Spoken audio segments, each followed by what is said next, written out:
ये कहानी गोजो नाम के लड़के से शुरू होती है जो सुंदर हिना डॉल्स को देख रहा है। उसके दादा बताते हैं, मैंने इन्हें बनाया है, क्या ये अद्भुत नहीं है? गोजो जवाब देता है, ये हिना डॉल दुनिया की सबसे खूबसूरत चीज है।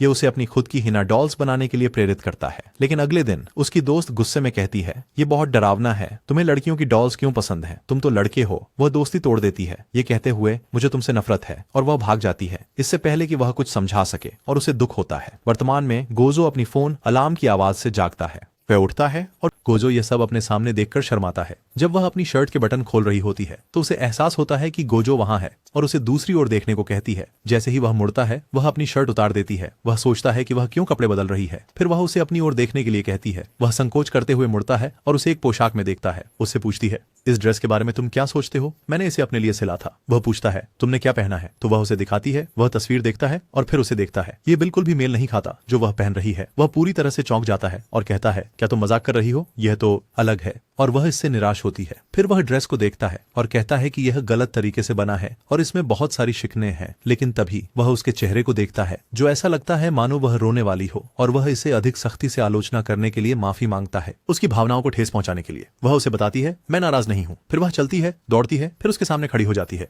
वह उसे बताती है, मैंने यह पोशाक इसलिए बनाई क्योंकि मैं कॉस्प्ले करना चाहती थी। गोजो पूछता है, किस तरह का कॉस्प्ले? मारिन उत्साहित होकर जवाब देती है, किसी भी पसंदीदा एनीमे किरदार का कॉस्प्ले करना, ताकि दिखा सकें कि आप अपने पसंदीदा को कितना प्यार करते हैं। वह इतनी उत्साहित हो जाती है कि उसकी पैंटीज दिखने लगती है, जिससे गोजो शर्मिंदा हो जाता है। वह फिर उसे बताती है, मेरे पास घर पर सिलाई मशीन नहीं है, इसलिए मैं स्कूल में सिलाई कर रही थी, लेकिन लगता है यह अच्छी तरह से नहीं बनी है, जैसा कि तुमने कहा। फिर वह उसके हाथ पकड़ लेती है और उसे एक कॉस्प्ले आउटफिट बनाने के लिए कहती है। गोजो उसकी बात सुनते हुए कहता है, कृपया गोजो कुन, मैं अपने पसंदीदा पात्रों का कॉस्प्ले करना चाहती हूँ। ये सुनकर वह याद करता है कि वह पहली व्यक्ति है जिसने उसकी हिना गुड़ियों के प्रति उसके काम और प्यार की सराहना की थी और पहले भी उसे सलाह दी थी। तो वह उसकी मदद करने का निर्णय लेता है और उसके हाथ कसकर पकड़कर कहता है, मैं तुम्हारे लिए एक कॉस्ट्यूम बनाने के लिए तैयार हूँ।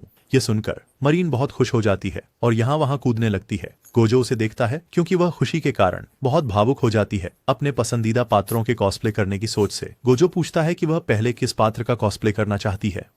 वह उसे बताती है, मैं सेंट स्लिपरी के अकादमी फॉर गर्ल्स से शिजुको कुरोटन का कॉस्प्ले करना चाहती हूँ। गोजो पूछता है, क्या कहा? मरीन जवाब देती है, तुम्हें बिल्कुल भी समझ में नहीं आया। फिर से दोहराती है, saint slippery academy for girls की शिजुको तान। गोजो हाथ उठाते हुए कहते हैं, मैंने इस सीरीज के बारे में कभी नहीं सुना। तो मरीन उसे सीरीज का बेसिक समझाती है जिसमें हरम प्लॉट भी है। गोजो पूरी तरह से उलझन में है कि वह क्या बात कर रही है। उसके मन में एक विचार आता है, क्या वह बस मेरे साथ मजाक कर रही है? लेकिन जब वह उसकी ओर देखता है तो उसे एहसास होता है कि वह गंभीर है। फिर वह सुजुका तान के किरदार के बारे में बताती है जिसने उसे प्यार में डाल दिया, और अब वह कहती है, मैं शिजुको तान बनना चाहती हूँ। गोजो नोटिस करता है कि जब मरीन उन चीजों के बारे में बात कर रही है जो उसे पसंद है, वह वास्तव में मजा कर रही है। जब वह खत्म करती है वह कहता है, यह एक गंदा गेम सीरीज है ना? क्या ये उम्र सीमित नहीं है? मारिन भोली बनते हुए कहती है, हाँ, यहाँ कोई समस्या नहीं है। गोजो फिर कहता है, मुझे लगा कि केवल लड़कों को इस प्रकार की सीरीज पसंद होती है। मारिन जवाब देती है, जब आपको वास्तव में कुछ पसंद हो तो क्या फर्क पड़ता है कि आप लड़का हैं या लड़की? ये सुनकर उसे अपने दोस्त की बात याद आती है कि गुड़िया लड़कियों की चीजें होती हैं। वह उत्साहित होकर उठता है, कहता है, बिल्कुल नहीं। वह ऑनलाइन पोशाक के विचार खोजने के लिए अपना फोन निकालता है। मरीन अपने बैग से एक किताब निकालती है, कहती है, देखो, मेरे पास पोशाक बनाने के लिए एक शुरुआती मार्गदर्शिका है। गोजो अंदर देखता है और कहता है, वाह, यह किताब बहुत काम की है, सब कुछ विस्तार से लिखा हुआ है। जैसे कि पहले ही देर हो चुकी है, गोजो उसे कहता है, सोमवार से काम शुरू करते हैं। मरीन उसके कंधे पर थपथपाती है और मुस्कान के साथ धन्यवाद देती है। उस रात उसके दादा उसके कमरे में आते हैं और उससे कहते हैं, कल मैं तुम्हारे लिए सिलाई मशीन खरीदूंगा। और गोजो कहता है, समझ गया। उसके दादा के जाने के बाद वह मरीन के साथ बिताए समय के बारे में सोचने लगता है। वह उठकर गाइड को देखता है। वह कुछ ऐसा पढ़ता है जो उसे पूरी तरह से लाल कर देता है। अगले दिन कोई उसके दरवाजे पर होता है। जब वह दरवाजा खोलता है तो मरीन को देखकर हैरान रह जाता है और पूछता है, तुम यहाँ क्यों हो? वह उसे बताती है, मैं सोमवार तक इंतजार नहीं कर सकती थी, इसलिए मैंने बस तुम्हारी डॉल की दुकान ढूंढी और आ गई। वह उससे पूछती है, क्या मैं अंदर आ सकती हूँ? गोजो नहीं जानता क्या कहना चाहिए। वह उसके लिए कुछ चीज केक लाती है, कहती है कि यह बहुत स्वादिष्ट है। वह अंदर आती है, उसे चौंका देती है। वह उसके कमरे की ओर बढ़ती है और कहती है, यह तुम्हारा कमरा है, सही? जैसे ही वह उसे खोलती है, हंसते हुए कहती है, तुमने अपना फोटोन अभी तक नहीं समेटा। फिर वह उसकी ब्रशों को देखती है और कहती है, तो तुम इन्हें अपनी गुड़ियों को पेंट करने के लिए इस्तेमाल करते हो। उस पल में उसका दिल तेजी से धड़कने लगता है क्योंकि उसके कमरे में अब तक केवल उसके दादा ही आए हैं और अब वह एक लड़की है। जैसे ही वह खुद को शांत करता है, वह मरीन को अपने सामने खड़ी देखता है, पूछती हुई, क्या तुम सुन रहे हो गोजो कुन? वह पूछता है, क्या है? वह कहती है, जल्दी करना चाहते हो? नर्वस होकर वह हिचकिचाते हुए पूछता है, क्या मतलब? वह जवाब देती है, मेरा माप लो। जाहिर है वह कहता है, क्या हम किसी और से यह काम करवा सकते हैं? वह पूछती है, क्यों, अब तुम ये नहीं करना चाहते? वह हिचकिचाते हुए कहता है, क्योंकि मैंने कल किताब में पढ़ा कि माप के लिए तुम्हें अपनी अंडरपैंट में होना चाहिए। वह कहती है, तो यही तुम कह रहे हो, और अपनी शर्ट के बटन खोलने लगती है। फिर वह कहती है, ओह, मैंने पूरी तरह से स्विम सूट पहन लिया है। अपनी पैंट उतारते हुए वह कहती है, मुझे लगा कि आप इसे देखकर शर्मिंदा हो जाएंगे, इसलिए मैंने स्विम सूट पहना है। फिर भी मारिन की उपस्थिति के कारण गोजो परेशान होता है, और जब वह उसे छूती है तो उसे झुंझलाहट होती है। वह फिर कहता है, मैं माप शुरू करूंगा, कृपया मेरे साथ धैर्य रखें। वह कहती है, अगर मैं अपनी आंखें बंद कर लूं तो तुम्हारे लिए आसान होगा। वह खुद को प्रेरित करता है कि उसे माप लें और आगे बढ़े। वह उसका सिर मापने के लिए टेप उसके चारों ओर लगाता है, लेकिन तभी वह अपनी आंखें खोलती है और वह चौंक कर पीछे हट जाता है। वह उठता है और कहता है कि कंधे का माप लेने के लिए घूम जाओ, लेकिन उसकी पीठ देखकर वह अपना संयम खो बैठता है। आखिरकार वह मापने की हिम्मत जुटाता है। वह उससे पूछता है कि क्या उसे सिर्फ स्विमिंग सूट पहनकर असहज महसूस होता है। वह कहती है कि वह नहीं है और केवल पोशाक की परवाह करती है। तभी उसे एक आवाज सुनाई देती है, गोजो ने खुद को थप्पड़ मारा है। वह पूछती है, तुम क्या कर रहे हो? वह कहता है, कुछ नहीं।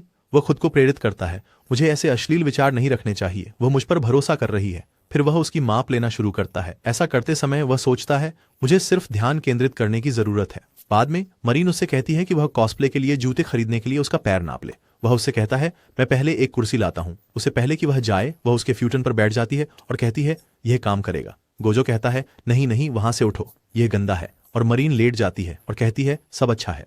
गोजो कहते हैं, नहीं, मैं एक कुर्सी लाऊंगा। मारिन कहती है, चलो नाप लेते हैं। फिर वह उठकर अपने पैर उसकी गोद में रख देती है। गोजो का चेहरा पूरा लाल हो जाता है। वह फिर कहती है, करो गोजो कुन। अंततः उसका पैर का माप लेने के बाद वह राहत महसूस करता है, लेकिन फिर से पसीने में भीग जाता है जब वह कहती है, अब अगला माप लेने का समय है। वह मुड़ता है और पूछता है, क्या आप मुझसे उन्हें मापने के लिए कह रही हैं? वह जवाब देती है, और कौन करने वाला है? वह उसकी बस्ट की तरफ देखते हुए भारी सांस लेने लगता है और कहता है, मैं नहीं कर सकता। वह उसके पास आती है और कहती है, जल्दी करो, मेरे हाथ थक रहे हैं। वह कहता है, माफ करना, और नापने के लिए पास आता है। वह खुद को शांत रखने की कोशिश करता है और अंत में नाप लेता है। नाप लेने के बाद उसे लगता है जैसे मर रहा हो। फिर वह उससे अशुद्ध रूप से नापने के लिए कहता है। सुजुका चांद जैसी परफेक्ट बैग बनाने का प्रयास करते हैं। गोजो कहता है, मैं यह नहीं कर सकता, कृपया यह हिस्सा आप खुद करें। वह उसे थपथपाते हुए कहती है, गोजो कुन, मैं मजाक कर रही हूँ। अच्छा, मैं खुद माप लूंगी, मुझे मापक टेप दो। जब वह माप लेती है, गोजो असहज महसूस करता है। वह कहती है, यह 20 सेंटीमीटर है, और गोजो का दिमाग खाली हो जाता है, भले ही यह सिर्फ एक संख्या है। फिर वह कहती है, अब आखिरी चीज जिसे मापना है वह है इंसीम। गोजो सोचता है, मैं इसका माप उसके चेहरे को देखे बिना लूंगा। मैं मरीन जैसा बनना चाहता हूँ, जो कभी अपना आपा नहीं खोती। लेकिन जैसे ही वह उसका माप लेता है और फिर उसकी तरफ देखता है, वह पूरी तरह से लाल हो गई है। वह कहता है, तुम बहुत लाल हो रही हो। यह समझते हुए वह अजीब तरह से व्यवहार करती है। वह सोचता है शायद कमरा गर्म है और ऐसी चालू करने जाता है। अब अंत में वे माप खत्म कर चुके हैं। जैसे ही मरीन अपने कपड़े पहनती है, गोजो पूछता है, क्या आपके पास स्लिपरी गर्ल्स का कोई संदर्भ है ताकि मैं पोशाक के विवरण जान सकूं? मरीन स्लिपरी गर्ल डीवीडी निकालती है और उसे देती है। कहती है, तुम इससे मदद ले सकते हो। तभी वह उसकी पैंट देखता है और फिर से उसकी उपस्थिति देखकर लज्जित हो जाता है। रात में जब दादाजी बाजार से घर लौटते हैं तो वे गोजो को एक 18+ सीरीज देखते हुए देखकर चौंक जाते हैं। जैसे ही गोजो को एहसास होता है कि उसके दादा वहां हैं, वह पूछता है, क्या डिनर तैयार है? उसके दादा कहते हैं, हाँ, और सोचते हैं, कौन इतनी गंभीरता से ऐसी सीरीज देखता है? इसके अलावा वह नोट्स ले रहा है। अब हम मरीन को देखते हैं, जो अपनी सुजुका तान पोशाक से बहुत खुश है। गोजो कहता है, कॉस्ट्यूम तुम पर बिल्कुल फिट बैठता है, चलो विग लगाते हैं। मरीन कहती है, जब मैं कॉस्प्ले करती हूँ तो मैं खुद को उस किरदार की तरह महसूस करने लगती हूँ। वह सुजुका तैन की तरह अभिनय करने लगती है, उसे मास्टर कहकर बुलाती है। गोजो भी पूरी तरह से शर्मा जाता है। तभी जब वह कहती है, कृपया मुझे देखो, गोजो जाग जाता है। यह सिर्फ उसका सपना था। वह फिर अपनी पतलून के अंदर देखता है। घबराया हुआ वह गुड़िया की तरफ देखता है और कहता है, क्या तुम दूसरी तरफ देख सकती हो? बाद में जब वह अपनी कक्षा की तरफ जाता है, मारिन भी दिखाई देती है। वह लड़कियों को सुनता है कि कैसे मारिन प्यारी और लोकप्रिय है। वह यह विश्वास करना मुश्किल है कि वह मेरे घर पर थी। फिर वह चलता रहता है, लेकिन मरीन उसे बुलाती है। वह उसके पास आती है और उससे बात करने लगती है, लेकिन वह अपने सपने को याद कर कर लाल हो जाता है। तभी उसकी दोस्त नोआ आकर कहती है, मुझे भी शामिल होने दो। उसकी अन्य दोस्त भी शामिल हो जाती हैं, अभिवादन करते हुए। वह सोचता है, मैं चारों तरफ से घिरा हुआ हूँ, लेकिन वे सभी बहुत अच्छे से व्यवहार कर रहे हैं। उसकी एक दोस्त पूछती है कि वह इतना परेशान क्यों लग रहा है। मरीन उसका हाथ पकड़कर उसके चेहरे को देखती है, फिर कहती है कि उसे कोई परेशानी नहीं है, लेकिन उसके छूने पर जैसे झटका लगा और वह लाल हो जाता है। इसके बाद मरीन कहती है, बाद में मिलते हैं, और चली जाती है। जैसे ही वह अपने दोस्तों के साथ चली जाती है, गोजो सोचता है कि मरीन स्कूल में भी मेरे साथ ऐसा ही व्यवहार कर रही है, लेकिन फिर वह लड़कियों को यह बात करते हुए सुनता है कि क्या मरीन इस गोजो लड़के के साथ बाहर जा रही है, वह बेहतर कर सकती है। कक्षा के बाद जब मरीन उसके पास आती है तो वह कहता है मुझे कुछ काम है और चला जाता है। बाद में वह फिर से बात करने की कोशिश करती है। वह तेजी से भाग जाता है। अब वह उसे ढूंढने बाहर जाती है, लेकिन वह छुप जाता है। वह उसे लगातार पुकारती रहती है। वह उसे हर कमरे और क्षेत्र में तलाशती है और यहाँ तक कि उसका नाम जोर से पुकारती है, लेकिन वह उसे नहीं मिलती और अब उसे बुरा लगता है कि वह उसे क्यों नजरअंदाज कर रहा है। अब स्कूल के बाद जब वह घर जा रहा होता है, मरीन उसे पकड़ती है और पूछती है क्या तुम मेरे साथ खरीदारी करने चलोगे। छात्र जो वहां से गुजर रहे हैं उनकी तरफ देखते हैं। यह देखकर गोजो उसके साथ जाने से मना कर देता है और भाग जाता है। मरीन भ्रमित है कि वह ऐसा क्यों कर रहा है। जानता है कि वह उससे छिप रहा है और उसे खेद है, लेकिन मरीन उसे ढूंढ लेती है। वह उससे सामना करती है। तुम मुझसे क्यों बच रहे हो गोजो कुन। वह जवाब देता है तुम्हें दूसरों के सामने मेरे साथ नहीं रहना चाहिए। वह कहती है तुम क्या कह रहे हो, या वह कहता है लेकिन लोग अटकलें लगा रहे हैं कि हम बाहर जा सकते हैं। वह उत्तर देती है तो फिर क्यों नहीं चलते, और वह बाहर निकल जाता है। वह उसका हाथ पकड़ते हुए कहती है मैं मजाक कर रही थी, चलो, और उसे अपने साथ ले जाती है। उसका हाथ पकड़े हुए वह कहती है चलो गोजो कुन। अब वे दुकान पहुंच चुके हैं। कॉस्प्ले सेक्शन के सामने खड़े हैं। वह उसे सुजुका तन के डिजाइन वाला एक कागज देता है और बताता है कि पोशाक के लिए किन चीजों की जरूरत है। वह हैरान होती है कि गोजो ने यह सब खुद बनाया है। इसके बाद वह उसे कपड़े दिखाती है जो वे पोशाक के लिए खरीद सकते हैं, लेकिन गोजो दूसरा कपड़ा चुनता है, यह कहते हुए कि सुजुका तन उच्च वर्ग की अकादमी में है, इसलिए पोशाक अच्छे गुणवत्ता वाले कपड़े की होनी चाहिए। हालांकि यह कपड़ा दूसरे कपड़े की कीमत से 2 गुना है। इसलिए मरीन पैसे निकालते हुए कहती है मामा बैंक गई थी, उसने कहा मैंने ये सब अपने कॉस्प्ले के लिए काम करके बचाया। यदि आप इसे उपयोग नहीं करते हैं तो मेरी मेहनत बर्बाद हो जाएगी। तो गोजो इसे स्वीकार करता है। अब वे दोनों कॉस्प्ले कॉस्ट्यूम और अन्य जरूरी चीजों की खरीदारी शुरू करते हैं। इस दुकान में खरीदारी समाप्त करने के बाद मरीन कहती है अब चलो स्वॉलोटेल चलते हैं। जब वे वहां प्रवेश करते हैं तो गोजो यह देखकर आश्चर्यचकित होता है कि यह विग्स की दुकान है। वह कहता है वाह, यहाँ तो हर रंग के लिए कितनी सारी वैरायटी है। तभी मरीन उससे कहती है मुझे वह काला रंग का विग मिल गया जो हमें चाहिए था। गोजो कहता है सुजुका तान की पोशाक बैंगनी है। ठीक है, तो हो सकता है कि उसके बाल बैंगनी रंग के हों, लेकिन उसे यह अंदाजा नहीं होता है कि विवरण क्या है। वे उसके आउटफिट से मेल खाता रंग चुनते हैं। मरीन फिर कहती है अगर मैं अकेली यहाँ आती तो गलत चीजें उठा लेती। मेरे साथ आने के लिए धन्यवाद गोजो कुन। फिर वह भुगतान करने के लिए काउंटर पर जाती है। उसके बाद फिर वह बाहर आती है और कहती है अब मोजे और स्टॉकिंग्स खरीदने का समय है। दुकान के अंदर गोजो असहज महसूस करता है क्योंकि यह एक अंतर्वस्त्र की दुकान है। चारों ओर केवल महिलाएं हैं। वह कहता है मरीन सान जल्दी करो। तभी वह पीछे से आती है और उसे दिखाती है। वह कहता है इसे ढक लो, और वह उसे चिढ़ाते हुए कहती है क्या तुम कुछ और दिलचस्प पसंद करोगे। गोजो चिल्लाता है कृपया मुझे चिढ़ाना बंद करो। बाद में कुछ खाकर वे घर की ओर चलते हैं। वे सीरीज के संवेदनशील पलों के बारे में बात करते हैं जिससे महिलाओं को उल्टी आती है। वयस्क उन्हें हैरान होकर देखते हैं। आजकल के हाई स्कूल के बच्चे वाकई डरावने हैं।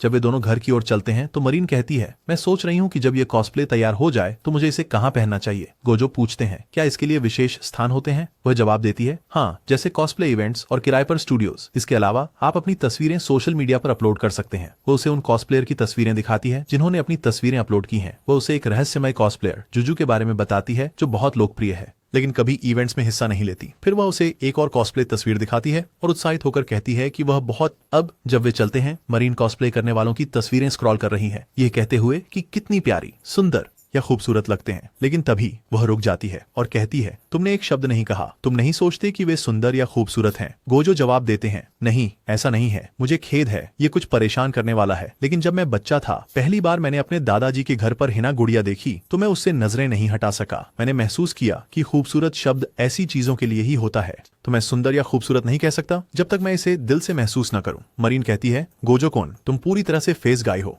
वह कहते हैं मैं ये नहीं कह रहा कि वे अच्छे नहीं लगते, मैं बस इसे व्यक्त करने में संघर्ष करता हूँ। वह बस आगे बढ़ती है, कहती है अगर यह तुम्हारा निर्णय है तो मुझे लगता है कि यह बिल्कुल ठीक है। मेरे पास भी कुछ चीजें हैं जिनमें मैं नखरे दिखाती हूँ। तभी वह एक फूड वैन देखती है और मीट रोल्स खाने के विचार से मुंह में पानी आ जाता है। उन्हें खरीदकर वह एक कौर लेती है और स्वाद से खुश हो जाती है। अब जब वे अलग होने वाले होते हैं मरीन उसे बताती है कि उसे आज उसके साथ समय बिताकर मजा आया और उसकी मदद के लिए धन्यवाद कहती है। वह चुपचाप उसे देखता है। फिर वह उससे कहती है ये मीट रोल्स स्वादिष्ट हैं, एक टुकड़ा लो। वह शर्माता है, कहता है मैं बहुत भरा हुआ हूँ। वह खुद एक टुकड़ा लेती है और अपने होंठ साफ करती है। फिर कहती है क्या तुमने अभी सोचा। वह पूरी तरह से खा जाती है और गोजो ठंडे पसीने में होता है। अब वह अपने फोन पर देखती है और कहती है देर हो गई है और भागती है। कहती है मेरी ट्रेन छूट जाएगी। फिर मिलते हैं और गोजो देखता है। मारिन के जाने के बाद गोजो को याद आता है कि कॉस्प्ले आयोजन 2 हफ्ते में है। ट्रेन में घर लौटते समय उसे समय पर पोशाक बनाने की चिंता होती है। जब वह घर पहुंचता है उसके दादा उसका स्वागत करते हैं। गोजो उन्हें बताता है, मैं एक दोस्त के साथ खरीदारी करने गया था। जैसे ही वह पूछते हैं, तुमने क्या खरीदा? बैग से महिलाओं के स्टॉकिंग्स गिर जाते हैं। वह चौंक जाता है और अटक कर गिर जाता है, बुरी तरह से चोटिल हो जाता है। अब हम गोजो को अस्पताल के कमरे के बाहर बैठे देखते हैं जब उसकी चचेरी बहन आती है। वह उसे बताता है कि डॉक्टर उस दुर्घटना के बाद दादा का इलाज कर रहे हैं। तभी दादाजी बाहर आते हैं, डॉक्टर को धन्यवाद देते हुए। वह उनकी ओर चलते हैं। गोजो उनकी मदद करता है बैठने में। मिरोई कहती हैं कि दादाजी को आराम की जरूरत है, वह थोड़ी देर उनके साथ रहेंगी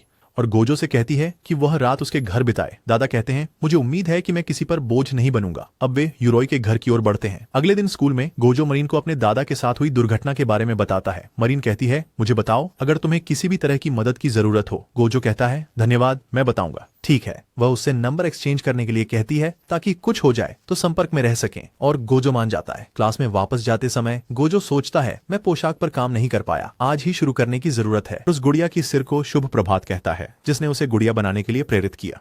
नीचे जाते हुए गोजो अपने दादा को सुप्रभात कहता है और अपने माता पिता और दादी के वेदी पर प्रार्थना करता है। वह अपने दादा के साथ नाश्ता करने बैठता है, जो उससे कहते हैं, भले ही तुम गुड़ियों के चेहरों में निपुण नहीं हुए हो, लेकिन उनके लिए जो पोशाकें बनाते हो वो प्रभावशाली हैं। गोजो जवाब देता है, मुझे अभी और भी बहुत कुछ सीखना है। फिर उसके दादा पूछते हैं कि क्या उसके कोई दोस्त हैं, जिस पर गोजो अचानक कहता है, हाँ बिल्कुल, मेरे दोस्त हैं, वे बस अपने अपने काम में व्यस्त हैं। उनके दादा जवाब देते हैं, मैं समझ गया। और इसलिए इसके बाद गोजो स्कूल की ओर बढ़ता है। जैसे ही वह स्कूल की ओर चल रहा होता है, एक लड़का पीछे से आता है और उसे पकड़ लेता है, लेकिन जल्द ही वह समझ जाता है कि यह उसका दोस्त नहीं है और कहता है, मुझे लगा कि आप कोई और हैं, और भाग जाता है। कक्षा में बैठते हुए वह अंदर ही अंदर स्वीकार करता है कि हाई स्कूल में भी उसके कोई दोस्त नहीं है। इसका कारण मुख्य रूप से उनके हिना गुड़िया को लेकर जुनून है, जो उनके सहपाठियों में एक सामान्य रुचि नहीं है। इसके अलावा उसे डर है कि अगर वह गुड़िया बनाने के अपने शौक के बारे में बात करता है तो हो सकता है कि दूसरे लोग उसका दोस्त नहीं बनना चाहें, जैसे उसका बचपन का दोस्त इसलिए छोड़कर चला गया। जब वह इन विचारों में खोया होता है, तभी मरीन अचानक पीछे की तरफ उसकी मेज पर गिरती है, सिर उस पर मारती है। गोजो इस पर चौंक जाता है। उसके दोस्त पास आकर माफी मांगते हैं कि उन्होंने गलती से उसे धक्का दे दिया।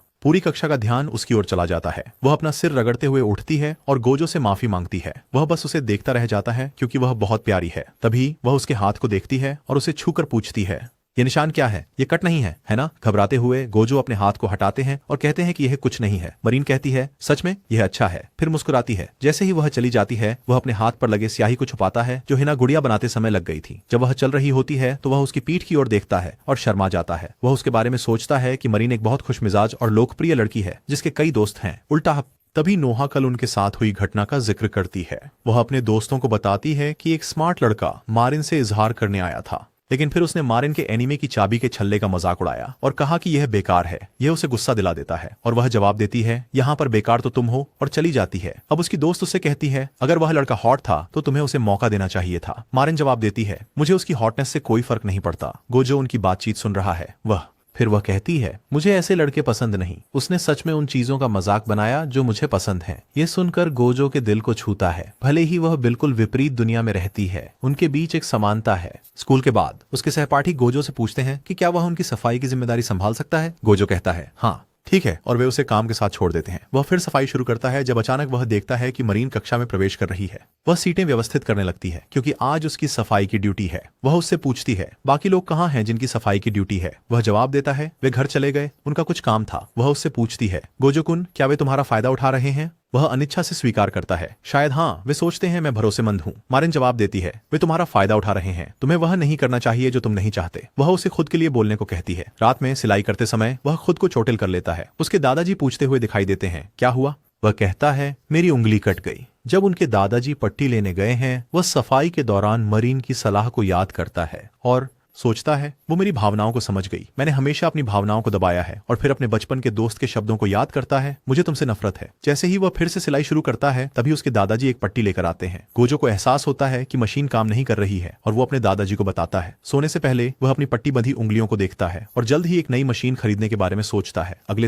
अगले दिन वह स्कूल की सिलाई मशीन का उपयोग करने का फैसला करता है। फिर वह अपनी गुड़िया को देखता है और खुश होता है कि वह आज उसका आउटफिट सिल सकता है। तभी मारिन अंदर आती है और दोनों एक दूसरे को देखकर हैरान हो जाते हैं। गोजो गुड़िया का सिर गिरा देता है, लेकिन गिरने से पहले वह इसे पकड़ लेता है और उससे कहता है, कहते हुए, क्या तुम ठीक हो? लेकिन तभी वह महसूस करता है कि मरीन सब कुछ सुन रही थी। उसके चेहरे की अभिव्यक्ति देखकर वह सोचता है कि सब खत्म हो गया और मरीन कहती है, ये क्या था? लेकिन अगले ही पल वह उत्साहित होकर कहती है, ये तो कमाल है। तुम सिलाई मशीन का उपयोग करना जानते हो? गोजो उसकी ओर भ्रमित होकर देखते हैं, क्योंकि उन्होंने ऐसा उत्तर की उम्मीद नहीं की थी। वह उसे बताते हैं कि उनका परिवार एक हिना डॉल की दुकान चलाता है, इसलिए उन्होंने बचपन में ही इसे इस्तेमाल करना सीख लिया था। वह पूछती है, क्या वह एक हिना डॉल है? मुझे दिखाओ। और जैसे ही वह उसे दिखाते हैं, वह चिल्लाती है, देखो इस हसीना की, उसकी आंखें चमक रही हैं। गोजो शर्माता है और सोचता है कि यह पहली बार मरीन उसे बुलाती है, जिससे वह अपने विचारों से बाहर आ जाता है। रास्ते में वह बोर्ड को देखती है और कहती है कि मिड टर्म अगले सप्ताह से शुरू हो रहे हैं। यह सुनकर उसके दिमाग में एक ही ख्याल आता है, मुझे उसके आउटफिट के लिए समय निकालना होगा। मरीन उससे पूछती है, क्या तुम ठीक हो? और वह कहता है, हाँ। उस शाम घर पर गोजो को उनके हिना डॉल्स वर्कशॉप के टूर के बारे में एक फोन आता है, जो फ्रांस से आए एक दोस्त के लिए है। शुरू में वह शनिवार को टूर करने से मना कर देता है, लेकिन चूंकि दोस्त उसी दिन उपलब्ध है, वह दबाव में आकर फोन रखने के बाद वह अब क्या करें, इतने सारे काम एक साथ आ रहे हैं, इस बारे में परेशान महसूस कर रहा है। अब वह मरीन के लिए पोशाक डिजाइन करने की योजना पर काम करना शुरू करता है। साथ ही उनके हिना डॉल्स वर्कशॉप का दौरा कराने के साथ वह देर रात तक जागकर पोशाक बनाने पर काम करता है। भले ही उसे चोट लग जाती है, वह पट्टी लगाकर काम करता रहता है। अगले दिन जब परीक्षा समाप्त होती है, मरीन गोजो की ओर देखती है, जो अभी भी अपनी सीट पर है। इससे पहले कि वह उसके पास जा सके, उसकी दोस्त आती है और गोजो जल्दी में निकल जाता है। रात में वह उसके घर के बाहर खड़ी होती है, उसे टेक्स्ट करती है, लेकिन कोई जवाब नहीं मिलता। वह खिड़की से झांकती है और अंदर अंधेरा होने के कारण सोचती है कि शायद वह अपने दादाजी से मिलने चचेरे भाई के घर गया हो। फिर वह घर वापस चली जाती है। इस बीच उसके घर के अंदर सब कुछ बिखरा हुआ है, उसने कूड़ा भी नहीं बाहर निकाला है। वह अपनी आंखें खोलता है और अधिक काम करने और ठीक से नींद न लेने के कारण उसका सिर दुखता है। फिर वह टुकड़ों को देखता है और सोचता है कि पोशाक बिल्कुल तैयार नहीं हुई है। मरीन दुखी होगी अगर पोशाक समय पर नहीं बनी। फिर वह अपने ब्रशों को देखता है और सोचता है, मैं अभी तक इन्हें ठीक से इस्तेमाल नहीं कर सकता। अगर मैं कभी ब्रशों का सही से उपयोग नहीं कर पाऊं तो मैं क्या करूंगा? गुड़ियों के चेहरे बनाने के लिए वह उदास महसूस करता है और रोने लगता है। अपने दादाजी से पूछते हुए एक याद को याद करता है, क्या गुड़ियों के चेहरे बनाना वास्तव में कठिन नहीं है? उसके दादाजी हंसते हुए कहते हैं, हाँ, यह शुरुआत में मेरे लिए भी कठिन था। वह एक एल्बम खोलता है, उसे दिखाते हुए कहता है, हमारे ग्राहकों की मुस्कान देखकर मुझे खुशी होती है कि मैंने यह काम चुना। आप चलते रहते हैं क्योंकि आप किसी को खुश करना चाहते हैं, भले ही यह कठिन हो। फिर उसे वह क्षण याद आता है जब वह मरीन के साथ था और वह कॉस्प्ले इवेंट के लिए कितनी उत्साहित है। वह अपनी निराशा से बाहर आता है, अपने आंसू पोंछता है और पूरी रात काम करना जारी रखता है। सुबह तक वह मरीन को मैसेज करता है कि उसने पोशाक पूरी कर ली है। बाद में मरीन उससे मिलने आती है और पोशाक देखकर स्तब्ध हो जाती है। वह फिर गोजो से कहती है, मैं आज के कॉस्प्ले इवेंट में जाने के बारे में नहीं सोच रही थी। गोजो पूछता है, हाँ, तुम नहीं जा रही हो? वह जवाब देती है, और भी कॉस्प्ले इवेंट्स हैं, इसलिए मैं इंतजार कर रही थी जब तक तुम इसे पूरा नहीं कर लेते। ये सुनकर गोजो बैठ जाता है और फिर कहता है, शुक्र है, मैं आज के इवेंट के लिए समय पर पूरा नहीं कर पाने को लेकर बहुत चिंतित था। लेकिन जब वह मरीन को देखता है, वह रोने लगती है और कहती है, मुझे पता नहीं था कि तुम मेरे लिए इतना ज्यादा काम कर रहे थे। मुझे माफ करना, मुझे लगा कि तुम सिर्फ परीक्षा और दादाजी की देखभाल में व्यस्त थे। माहौल को हल्का करने के लिए वह सुझाव देता है, क्यों ना तुम अब आउटफिट ट्राई कर लो, अगर इसे किसी फिटिंग या एडजस्टमेंट की जरूरत हो तो मैं इन्हें कर दूं। मेरिन कहती है, लेकिन आप थके हुए हैं। वह कहते हैं, मैं खुश होऊंगा अगर तुम अब ऐसा करो। मेरिन अपने आंसू पोंछती है और कहती है, ठीक है, मैं इसे पूरी तरह से पहनूंगी, धन्यवाद गोजो-कुन। अब जब गोजो उसके बाल कंघी करके जूड़ा बनाता है, वह अपनी नाक साफ करती है। वह उसे बताता है कि वह उसका मेकओवर शिजुकू टैन की तरह करेगा। आंखों के मेकअप के लिए वह एक वीडियो देखता है। पलकें लगाने के लिए उसे लगता है कि उन्हें नकली पलकें चाहिए। वह उसे बताता है, मेरे पास पलकें के कुछ स्टाइल हैं जिन्हें हम चुन सकते हैं। मरीन पूछती है, क्या ये तुम्हारी गर्लफ्रेंड्स हैं? वह उसे बताता है, नहीं, हम हिना गुड़ियों के लिए पलकें इस्तेमाल करते हैं। वह उसे एक हिना गुड़िया की तस्वीर दिखाता है जिसमें पलकें हैं। वह कहती है, वह प्यारी लग रही है। गोजो उसे बताता है, हम अलग अलग हिना गुड़ियों के लिए अलग अलग प्रकार का मेकअप भी इस्तेमाल करते हैं। फिर वह कहता है, ये सब मेरे दादाजी ने बनाई है। मुझे उम्मीद है कि मैं भी एक दिन उनके चेहरे अच्छे से बना पाऊंगा। मरीन जवाब देती है, तुम कर लोगे गोजो-कुन। मुस्कुराते हुए धन्यवाद देता है और मरीन कहती है कि मैं पहली बार तुम्हें इस तरह मुस्कुराते हुए देख रही हूँ। फिर वह कहता है कि तुम्हारी आईब्रो शिजुकू तान जैसी आकार में नहीं है। वह सोचती है और कहती है कि इन्हें शेव कर दो और वह चौंक जाता है। सोचता है कि वह बिल्कुल नहीं हिचकिचाती। अब वह पहले उसका मेकअप पूरा करता है। उसके बाद वह अपने कपड़े बदलती है और सुजुका तान की पोशाक के साथ एक विग पहनती है। जब वह कपड़े बदल रही होती है तो गोजो बाहर खड़ा होता है। जब वह तैयार हो जाती है तो वह अंदर आता है और उसकी देखकर चकित हो जाता है। वह पूछती है, गोजो-कुन, क्या मैं वास्तव में शिजुकू तैन जैसी लग रही हूँ? गोजो कहता है, हाँ, बिल्कुल शिजुकू तैन जैसी। वह खुश होकर कहती है, तुम कमाल हो गोजो-कुन, यह सब तुम्हारी वजह से है। वह कहता है, मैं। फिर पूछता है, कैसा फिट हुआ? वह कहती है, यह फिट है, लेकिन हाथ उठाना थोड़ा मुश्किल है, लेकिन ये बैग बिल्कुल सही फिट होते हैं। ये स्कर्ट भी परफेक्ट लंबाई की है। शाबाश गोजो-कुन। गोजो जवाब देता है, मुझे खुशफहमी हो रही है, लेकिन अभी बहुत कुछ करना बाकी है। मरीन कहती है, मैं उत्साहित हो रही हूँ, ये बहुत परफेक्ट है। गोजो कहता है, शांत हो जाओ मरीन सान। फिर वह कहती है, मैं कुछ तस्वीरें लेना चाहती हूँ। और अब गोजो उसकी तस्वीरें ले रहा है। जब मरीन एक तस्वीर देखती है, गोजो कहता है, तुम्हें शिजुकू तान की तरह और पोज करना चाहिए। वह कहती है, ठीक है, यहाँ यहाँ तस्वीर लें, मैं उसकी तरह पोज करूंगी। लेकिन जब वह पोज करती है तो फिर हंसने लगती है। वह इतनी उत्साहित और खुश है कि हंसी नहीं रोक पा रही। अब वह फिर से गंभीरता से कोशिश करती है। गोजो एक तस्वीर खींचकर कहता है, यह शिजुको जैसी दिख रही है। और अब वह लगातार उसकी तस्वीरें लेता है और उसकी हर पोज शिजुको जैसी है। जब वे समाप्त कर लेते हैं तो वह तस्वीरें देखती है और कहती है, मैं इसे अपने ब्लॉग पर अपलोड कर रही हूँ। जब किसी ने उसके पसंदीदा चीज की तारीफ की है, वह उसे बताता है, ये गुड़िया मेरे दादाजी ने बनाई थी, मुझे अभी भी सिर्फ उनके कपड़े बनाना आता है। वह कहती है, तो तुम कपड़े बना सकते हो? फिर वह अपने कपड़े उतारने लगती है ऑनलाइन। वह कहती है, ये तस्वीरें प्यारी लग रही हैं, और कहती है, चलो कल के कॉस्प्ले इवेंट में चलते हैं। गोजो कहता है, क्या? अगले दिन वे कॉस्प्ले इवेंट में पहुंचते हैं। मारिन की आंखों में बहुत सारे कॉस्प्लेयर को देखकर चमक आ जाती है। वह फिर एक एक करके कॉस्प्लेयर की ओर देखती है और कहती है, वे अद्भुत लग रहे हैं और अभी मैं अपना कॉस्प्ले डेब्यू कर रही हूँ। मैं एक खुश होती है, लेकिन जब वह गोजो के चेहरे को देखती है, वह ठंडे पसीने में होता है। वह कहता है, मुझे यहाँ नहीं होना चाहिए, यहाँ चारों ओर बहुत सारी महिलाएं हैं। वह कहता है, सब लोग हमें देख रहे हैं। मरीन कहती है, मुझे लगता है कि वे मेरी अद्भुत पोशाक की वजह से देख रहे हैं। गोजो कहता है, नहीं, ये इसलिए है क्योंकि मैं यहाँ का नहीं हूँ। वह कहती है, शायद ये इस बैग की वजह से है, ये यहाँ का सबसे अच्छा बैग है। बाद में वे ऊपर जाते हैं। वह कहती हैं कि यहाँ सब कुछ बहुत आरामदायक है। वह एक कॉस्प्लेयर को देखती हैं और कहती हैं, देखो वह कितनी प्यारी है। तभी एक फोटोग्राफर आता है और कहता है, क्या मैं कुछ तस्वीरें ले सकता हूँ? वह कहता है, आप शिजुको टैन का कॉस्प्ले कर रही हैं, सही?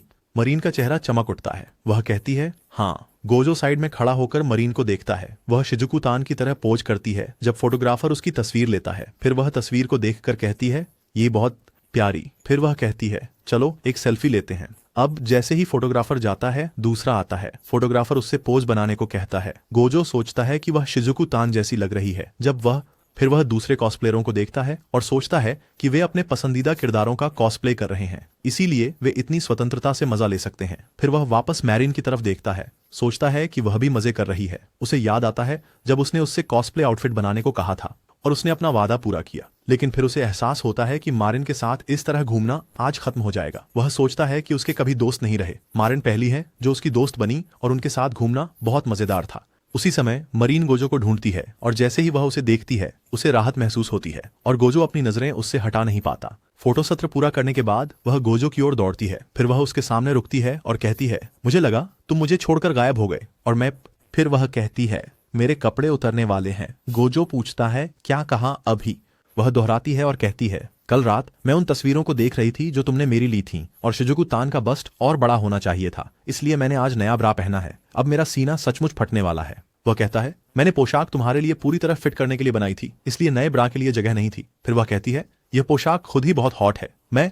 टोजो समझता है कि यह इसलिए है क्योंकि उसने मोटा कपड़ा चुना था। वे अंदर जाते हैं ताकि वह ठंडी हो सके। वह एक ठंडा पेय पीती है और कहती है, अब मुझे थोड़ा बेहतर महसूस हो रहा है। वह उसे एक ठंडा थपकी देता है और वह इसे अपने माथे पर रखती है। वह कहती है कि यह बहुत अच्छा लगता है। फिर वो अपने अंडरआर्म से भी पसीना साफ करती है। गोजो उसे ठंडा रखने के लिए एक तरीका ढूंढता है। उन्हें गर्मी से बचने के लिए उसके कपड़े ढीले करने की जरूरत है। वह उससे कहती है कि उसकी जिप खोल दे और गोजो घबराकर कहता है, मैं नहीं कर सकता। लेकिन फिर उसे एहसास होता है कि वह वास्तव में बहुत परेशान लग रही है, तो बहुत हिम्मत के साथ वह उसकी जिप खोल देता है। वह कहती है कि यह अच्छा लग रहा है, जबकि गोजो पूरा लाल हो जाता है। फिर वह उससे अपनी पीठ पोंछने को कहती है। वह अपनी संगति बनाए रखने की कोशिश करता है और पोंछना शुरू करता है। वह आवाजें निकालती है तो गोजो उससे कहता है कि अपनी आवाज धीमी रखे। फिर वह उससे स्कर्ट के नीचे साफ करने के लिए एक तौलिया मांगती है। अंदर सब कुछ भरा हुआ है। उसने स्कर्ट के नीचे साफ करने के लिए तौलिए का उपयोग किया और अपने कपड़ों को मजबूत करने के लिए कुछ समायोजन किया। वह गोजो से कहती है, चलो घर जाने से पहले वापस बाहर चलते हैं। वे बाहर जाते हैं और एक फोटोग्राफर को बुलाते हैं। वह उससे पहले इस तरह भागने के लिए माफी मांगती है और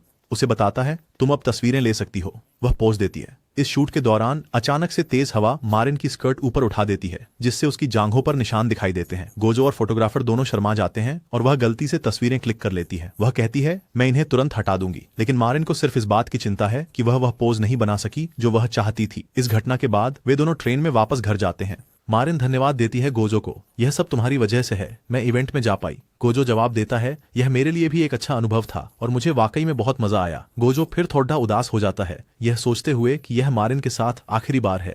इसी समय मरीन पूछती है, हम अगला कौन सा कॉस्प्ले करने वाले हैं? ऐसे और भी कॉस्प्ले हैं जो मैं करना चाहती हूँ। गोजो खुश हो जाता है। मरीन इसे नोटिस करती है और कहती है, तुम बहुत खुश लग रहे हो। क्या बात है? गोजो शर्मा जाता है और फिर कहता है, मैं तुम्हारे साथ काम करने के लिए आगे देखता हूँ। तुम्हारा। वह उसे देखती है, फिर हंसते हुए कहती है, हाँ निश्चित रूप से। बाद में वह उसे अगला कॉस्प्ले दिखाती है जो वह करना चाहती है, लेकिन देखती है कि गोजो बहुत नींद में लग रहा है और उसे झपकी लेने का सुझाव देती है। वह कार्यक्रम के बारे में बात करने लगती है और कहती है कि उन्होंने इसे बहुत एंजॉय किया। गोजो अपनी नींद भरी आंखों से उसे सुनने की कोशिश करता है। वह उसे देखता है और उसे शिजुकू तान के कॉस्प्ले में याद करता है। वह कहता है, तुम आज बहुत सुंदर लग रही थीं। यह याद करते हुए कि गोजो केवल सुंदर शब्द का प्रयोग बहुत खास चीजों के लिए करता है जो उससे जुड़ी होती हैं। इस एहसास से मरिन हैरान रह जाती है और वह लाल हो जाती है। गोजो के घर पहुंचने के बाद वे मरिन की विग और पोशाक को धोने का फैसला करते हैं। वह मैनुअल पढ़ता है, पानी में सॉफ्टनर डालता है। मरिन इसका पालन करती है, फिर अपने हाथों से विग को धीरे धीरे धोती है। जब वह अगले स्टेप पढ़ता है तो वह उसे देखती है और अपनी नजरें उस पर से हटा नहीं पाती। वह इतना क्यूट लगता है कि मरिन था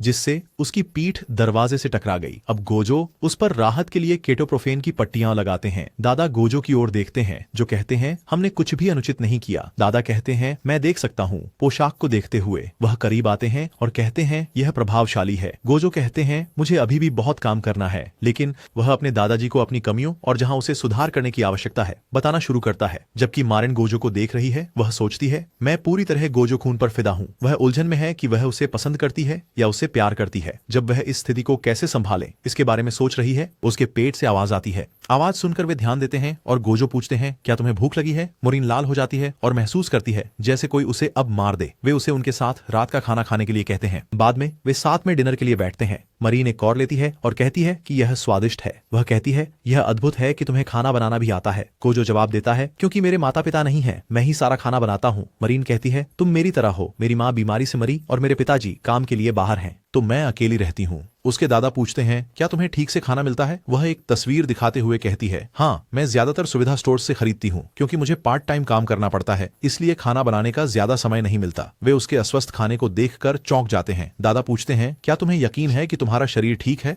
वह स्टोर से दही और दूध की तस्वीर दिखाती है और कहती है, मैं ये रोज खाती हूँ तो मैं ठीक हूँ। दादा कहते हैं, अब तुम रात के खाने के लिए यहाँ आओ। रात के खाने के बाद गोजो उसे स्टेशन की ओर ले जाता है। वह उसे स्वादिष्ट खाने के लिए धन्यवाद देती है और कहती है, मुझे तुम्हारे दादाजी से बात करके अच्छा लगा। जैसे ही वे स्टेशन पहुंचते हैं, वह उसका नाम पुकारती है, लेकिन उससे नजरें नहीं हटा पाती। फिर वह कहती है, कल मिलते हैं, और अलविदा कहते हुए दौड़ जाती है। ट्रेन में घर वापस जाते समय उसे याद आता है जब गोजो अपने दादाजी को समझा रहा था, हमने कुछ भी अनुचित नहीं किया, और सोचती है, क्या होगा अगर हमने कुछ किया होता और अगर मैंने उसे अपने बारे में बताया होता तो। एक बरसाती दिन में हम देखते हैं कि एक लड़की दौड़ रही है, जबकि दादाजी दरवाजे की ओर बढ़ते हुए सोच रहे हैं, जब भी मैं बाहर जाने का फैसला करता हूँ तो बारिश क्यों होती है। तभी वह लड़की को देखते हैं जो उनकी दुकान के बाहर शरण लेती है। वह दरवाजा खोलने जाते हैं और उसे बुलाते हैं, क्या तुम ठीक हो मिसी? बाद में हम देखते हैं कि गोजो स्कूल से वापस आता है। उसके दादाजी कहते हैं, मैं बाहर जा रहा हूँ, तुम्हारा कोई दोस्त इंतजार कर रहा है। जाते वक्त गोजो सोचता है, दादाजी आपने घर में किसे आने दिया? मेरा एक ही दोस्त है, मरीन। उसे डर है कि कहीं वो चोर या ठग न हो। फिर वह बाथरूम में उस आगंतुक का सामना करता है और उसे नग्न पाता है। वह भ्रमित हो जाता है जब उसे ऐसा लगता है कि वह दिखाई देती है।